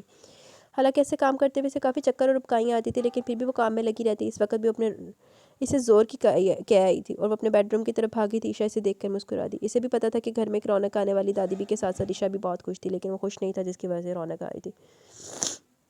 مائدہ کہاں؟ اس نے گھر میں داخل ہوتے استفسار کیا. وہ تو اوپر اپنے کمرے میں صاحب جی، عشاء نے چونک کر جواب دیا. وہ ساری علاقے لمبے لمبے ڈگ بھرتا سیڑھیاں چڑھ کے اوپر بیڈ روم میں چلا ہے. باتھ روم کا دروازہ کھلا تو اندر سے اس کی ابکائیاں کرنے کی آواز آ رہی تھی. وہ کمرے میں ٹہلتے ہوئے اس کا انتظار کرنے لگا. اس کے انداز میں اضطراب تھا. وہ دائیں بائیں ٹہلتے ہوئے کافی مضطرب اور مشتعل لگ رہا تھا. مائدہ تھکی تھکی نڈھال سی باتھ روم سے باہر نکلی تو افغان کو دیکھ کر ٹھٹکی. آپ کب آئے؟ وہ تولی سے چہرہ پونچھ کر وہیں بیڈ پر بیٹھ گئی. نفقاہت کی وجہ سے اس کا پورا جسم لرز رہا تھا. وہ بغیر دوپٹے کے بیٹھی ہوئی تھی. ویسی نڈھال ہو رہی تھی کہ دوپٹے کا بھی ہوش نہیں تھا. میں تم سے کچھ کہنے آیا ہوں. افغان کا لب و لہجہ پہلے کی طرح سرد اور اجنبی ہوا تھا. مجھ سے؟ مائدہ نے چونک کر دیکھا تھا. دیکھو، اگر تم اس گھر میں رہنا چاہتے ہو تو تمہیں میری بات ماننی ہوگی، ورنہ تمہاری اس گھر میں کوئی گنجائش نہیں ہوگی. افغان نے بات شروع کرنے سے پہلے صورتحال سنگین کر ڈالی. یہ کیا کہہ رہے ہیں آپ؟ مائدہ اس کی بات پر پریشان ہوگی. میرے ساتھ ہسپتال چلو. وہ اس کی بات نظر انداز کرتے بولا. کیوں؟ میں بچہ نہیں چاہتا. افغان کی بات پر جیسے گھر کی چھت مائدہ کے سر پر آن گری. وہ ساخت و سامت سی دم بخود رہ گئی. افغان، آپ ایسا کیوں کر رہے ہیں؟ وہ کہتے ہوئے رو پڑی. کیونکہ تم سب عورتیں ایک جیسی ہوتی ہو. اس نے بھی مجھ سے دولت کے لیے شادی کی، تم نے بھی میری دولت اور میرا گھر دیکھ کر شادی کی. اسے بھی کوئی اور مل گیا، تمہیں بھی کوئی اور مل جائے گا. Shut up Afghan, just shut up. کس نے کہا آپ سے کہ ساری عورتیں ایک جیسی ہوتی ہیں؟ اگر ساری عورتیں ایک جیسی ہوتی تو سارے مرد بھی ایک جیسے ہوتے ہیں. ذلیل، کمینے، گھٹیا، ہوس زدہ اور نفس پرست. بکواس بند کرو اپنی. افغان نے اسے ایک زناٹے کا تھپڑ دے مارا. یہ بکواس آپ کو سننی پڑے گی. میں نے آپ سے شادی آپ کی دولت اور گھر دیکھ کر نہیں، بلکہ ایک مضبوط چھت دیکھ کر کی ہے. ایسی چھت جو مجھے چھپا سکتی ہو، جو مجھے پناہ دے سکتی ہو. کیونکہ میں ایک مرد کی ستائی بھی تھی، اور مرد بھی وہ جو میرا سوتیلا باپ ہونے کا اعزاز رکھتا ہے. مجھے کیا پتا تھا میں ایک مرد سے چھپ کر دوسرے کے پاس پناہ لے رہی ہوں تو وہ بھی کچھ کم اذیت نہیں دے گا مجھے. وہ بھی مجھے عورت ہونے کی سزا دے گا، تانے دے گا، گھر سے نکالے گا، میرے سر سے چھت چھین لے گا. مجھے پتا ہوتا تو میں کسی مرد کے پاس پناہ لینے کی بجائے خودکشی کر لیتی. مائدہ کہتے ہوئے زارو قطار ہو رہی تھی اور افغان ششتر سے اسے دیکھ رہا تھا. سوتیلا باپ، اس کے ذہن میں بس ایک ہی نام گردش کر رہا تھا. ہاں، میرا سوتیلا باپ، آپ جیسا ایک اور مرد، مجھ پہ بری نظر رکھنے والا، گھر میں میرے لیے تاک لگائے بیٹھا رہتا تھا. اسی سے بچنے کے لیے میں نے نوکری کی. اسی لیے میں نے آپ سے کہا کہ میرے لیے کام ضروری ہے، نہ تنخواہ نہیں. آپ مجھے بے شک تنخواہ نہ دیں، میں پھر بھی کام کر لوں گی، کیونکہ میں اس خبیث آدمی کی نظروں سے اوجھل رہنا چاہتی تھی. اس لیے میرا گھر واپس جانے کو دل نہیں چاہتا تھا. میں دانستہ لیٹ ہونے کی کوشش کرتی تاکہ میرا اس سے سامنا نہ ہو. اسی لیے میں نے سوچا کہ میری شادی ہو جائے. میرا خیال تھا کہ میں سارے مرد ایک جیسے نہیں ہوتے. ایک مرد کے کیے گئے الزام میں دوسرے مرد کو کیوں دوں؟ دوسرا مرد اچھا بھی تو ہو سکتا ہے، اور اس اچھے کے بھروسے سے میں نے آپ پر اعتبار کر لیا. میں نے تو آج تک آپ سے یہ نہیں کہا کہ سارے مرد ایک جیسے ہوتے ہیں. ایک سے بھاگ کے دوسرے کے پاس پناہ لیے تو وہ بھی مجھ پر ستم کر رہا ہے. میں تو صبر و شکر سے آپ کے سارے ستم سہ رہی تھی. تو پھر آپ کیوں الزام دے رہے کہ ساری عورتیں ایک جیسی ہوتی ہیں؟ اور رہا میرا اور عالیہ کا فرق، تو یہ فرق آپ سے بہتر کوئی نہیں جان سکتا. اسے در در پھرنے کی عادت ہوگی، لیکن مجھے ایک ہی گھر اور ایک ہی چھت تلے رہنے کی لگن ہے. آپ کے سوا کسی اور کا مجھے دیکھنا بھی گوارا نہیں. اور ہاں، اس بچے کی آپ کی نظر میں کوئی اہمیت نہ سی، لیکن میرے لیے بہت اہم ہے. ایک یہی تو میرا اپنا ہوگا. آپ مجھے گھر سے نکالیں گے تو نکل جاؤں گی، کیونکہ میرا اور کوئی نہیں ہے اس کے سوا. نہ میری ماں میری ہے اور نہ آپ میرے ہیں. آپ تو صرف عالیہ کے روگی ہیں، صرف یہ میرا. اس کی خاطر چھوڑوں گی آپ کو گھر بھی اور آپ کو بھی. وہ روتی بلکتی ہوئی کمرے سے باہر نکل گئی اور افغان افروز دم بخود سا کھڑا تھا. دروازے پہ خاصی زوردار قسم کی دستک ہوئی. دادی بھی جان گئی کہ دروازے پہ کون ہے، اس لیے انہوں نے کوئی جواب نہیں دیا، خاموشی سے تسبیح پڑھتی رہی. وہ بھی جانتا تھا کہ اندر سے کوئی جواب موصول نہیں ہوگا، اسی لیے دروازہ دکھیل کے خود ہی اندر آ گیا. السلام علیکم دادی بھی. وعلیکم السلام. انہوں نے جیسے نہ چاہتے ہوئے بھی جواب دیا. کیا میں یہاں بیٹھ سکتا ہوں؟ وہ ان کے بیٹھ کے قریب رکھی کرسی کی سمت اشارہ کرتے بولا. نہیں، تمہاری اس کمرے میں کوئی گنجائش نہیں، چلے جاؤ یہاں سے. انہوں نے غصے سے کہا. دادی بھی پلیز میری پوری بات تو سن لیں. افغان نے لجاجت سے کہا. مجھے کچھ نہیں سننا، میں اتنے سالوں سے سنتی رہی تو آ رہی ہوں. دادی بھی آئی ایم سوری پلیز. دادی بھی میں شرمندہ ہوں اپنی سوچ پہ. افغان ان کے بیڈ پر ان کے قریبی سر جھکائے بیٹھ گیا. تم نے کبھی اچھا سوچا ہوتا تو تم یوں شرمندہ نہ ہونا پڑتا. اور تم نے یہ سوچ بھی کیسے لیا کہ مائدہ بھی عالیہ کی طرح ہوگی؟ تم شاید یہ بھول گئے کہ وہ تمہاری پسند تھی اور مائدہ میری پسند ہے. وہ عالیہ جیسی ہوتی تو اپنی عزت بچانے کے لیے یوں پناہ ڈھونڈ رہی ہوتی. دادی بھی کو افغان پر غصہ آ رہا تھا. وہ خود دل کی بھڑاس نکال لی تھی. جی میں یہ فرق اچھی طرح جان گیا، اس لیے مائدہ کو لے کے نہیں آیا. اس نے بلاخر اس حقیقت کو تسلیم کر لیا. تم اب جو بھی کہہ لو، میں وہ تمہارے ساتھ نہیں جائے گی. دادی بھی نے سختی سے انکار کر دیا. دادی بھی پلیز، آپ کو کم از کم میرا کچھ خیال کرنا چاہیے. ایک مدت کے بعد مجھے اپنی بیوی اچھی لگ رہی ہے، تو آپ کیوں اسے مجھ سے دور رکھنا چاہتی ہیں؟ وہ جھنجھلا کے بولا. کیونکہ مجھے تم پر اعتبار نہیں، تم اپنے بچے کو کوئی بھی نقصان پہنچا سکتے ہو. دادی بی کی بے اعتباری پر افغان دم کہہ کر لگا کے ہنسا اور ساتھ ہی دادی بی کے گلے میں دونوں بازو ڈالتے ہوئے انہیں اپنے ساتھ لگا لیا. کون کافر اپنے بچے کو نقصان پہنچا رہا ہے؟ وہ تو محض غصہ تھا. آپ کو نہیں پتا مجھے بچے کتنے پسند ہیں. وہ خوش ہو کر کہہ رہا تھا. دادی بھی اپنے پوتے کے چہرے پر سچی خوشی کے رنگ دیکھ کر مطمئن ہو گئی. یہ لیٹی ہوئی ہے مائدہ، لے جاؤ اسے، اجازت ہے میری. دادی بی نے اپنے بیڈ کی دوسری سائڈ پر اشارہ کیا، جہاں مائدہ کافی دیر سے کمبل میں دبکی ہوئی نیند کا بہانہ کہ ان کی باتیں سن رہی تھی. یہاں؟ افغان کو حیرت ہوئی. اس نے گردن موڑ کے پیچھے دیکھا، یقین مائدہ یوں ہی پڑی رہی بے حس حرکت. اٹھائے نا اسے. اس نے دادی بی کو کہا. تم خود اٹھا لو، دادی بی نے اسے کہا. واقعی میں سچ مچ اٹھا کے لے جاؤں گا؟ پھر لے جاؤ. وہ اجازت دے رہی تھی. دادی بی یہ کیا کہہ رہی ہیں آپ؟ مائدہ ایک دم کمبل پر دھکیل کے اٹھ بیٹھی اور افغان کے ساتھ ساتھ دادی بی بھی کھل کے ہنستی. لو اٹھ گئی. انہوں نے اشارہ کیا. Thank you. افغان ان کا شکریہ ادا کرتے ہوئے اٹھا اور مائدہ کی طرف آ کے اس کا ہاتھ تھام لیا. مائدہ دادی بی کے سامنے اس کی ایسی حرکت پر جھینپ گئی. میرا ہاتھ چھوڑے. چھوڑتا ہوں، پہلے تم اٹھو تو صحیح. افغان دروازے کی سمت بڑھتے ہوئے کہہ رہا تھا. اوکے دادی بی، گڈ نائٹ، صبح ملاقات ہوگی. وہ انہیں گڈ نائٹ کہہ کر مائدہ کو ننگے پاؤں کھینچتا ہوا اپنے ساتھ اپنے کمرے میں لیا. پاگل ہو گیا، یہ کیا کریں؟ دادی بھی کیا سوچیں گی؟ مائدہ خفگی سے بولی اور افغان نے بیڈ روم کا دروازہ بند کرتے ہوئے اسے مسکرا کے معنی خیز نظروں سے دیکھا. پہلے پاگل تھا، اب تو میں ہوش میں آؤں. میرے ہوش و حواس سب تمہارے نام. آپ کے ہوش و حواس کا کیا اعتبار؟ نہ جانے کب آپ ڈرنک کر کے گنوا دیں. تمہاری قسم، اب نہیں کروں گا. اس نے کان پکڑے. افغان کے جواب پر مائدہ کا دل یکدم پرسکون ہو گیا. اور ہاں، تمہارے لیے خوشخبری ہے. آج کے اخبار میں صرف عالیہ کی طلاق کا نہیں بلکہ کچھ اور بھی لکھا ہوا تھا. کیا لکھا ہوا تھا؟ مائدہ جلدی سے بولی. شیخ زمان کو جیل ہو گئی ہے. اس نے اطمینان سے بتایا. شیخ زمان کو جیل؟ مائدہ بری طرح چونکی. ہاں، اس نے محلے کی کسی لڑکی کو بہانے سے گھر میں بلا کر اس کا زیادتی کرنے کی کوشش کی. وہیں تمہاری امی آگے شور مچا دیا. جن کی بیٹی تھی وہ پولیس لے اور شیخ زمان کو جیل بھیج دیا. او خدا، پھر امی تو کافی غیر محفوظ ہوں گی. وہ اگر جیل سے آگے تو امی کو نقصان پہنچ جائے گا. مائدہ کو حلیمہ بی بی کی فکر ستا رہی تھی. نہیں پہنچ جائے گا، کیونکہ میں کل ہی آنٹی کو اپنے گھر لے آؤں گا اور اس کمینے پہ ایسا کیس کروں گا کبھی باہر کی ہوا بھی نہیں لے گا. افغان نے جیسے اپنا فیصلہ سنا اور مائدہ ہمارے خوشی اور تشکر کے بے ساختہ افغان کے سینے سے لگی. Thank you Afghan, thank you so much. وہ رو رہی تھی اور افغان نے اسے اپنی پناہوں میں لے لیا. اس کی خوشی بھرے آنسو افغان کے سینے میں جذب ہو رہے تھے. اس نے مائدہ کے ماتھے پہ استحقاق بھرا بوسہ دیا. اپنے آثار اس کے گرد اور بھی مضبوط کر دیا، جس پر وہ اللہ کا شکر بچا لائی تھی. جی تو گائز، یہاں پہ ہمارا ناول اپنے اختتام کو پہنچا. کیسا لگا آپ کو ناول؟ اپنی رائے کا ضرور اظہار کیجیے گا. ناول نیم از پناہ، ریٹن بائی نبیلہ عزیز. تو کیسا لگا آپ کو ناول؟ اپنی رائے کا ضرور اظہار کیجیے گا. مجھے اجازت ہے. کمنٹ سیشن انشاءاللہ اگلے میں کریں گے. ابھی میرے پاس ٹائم نہیں ہے، میں تھوڑی جلدی میں ہوں. ٹھیک ہے، اللہ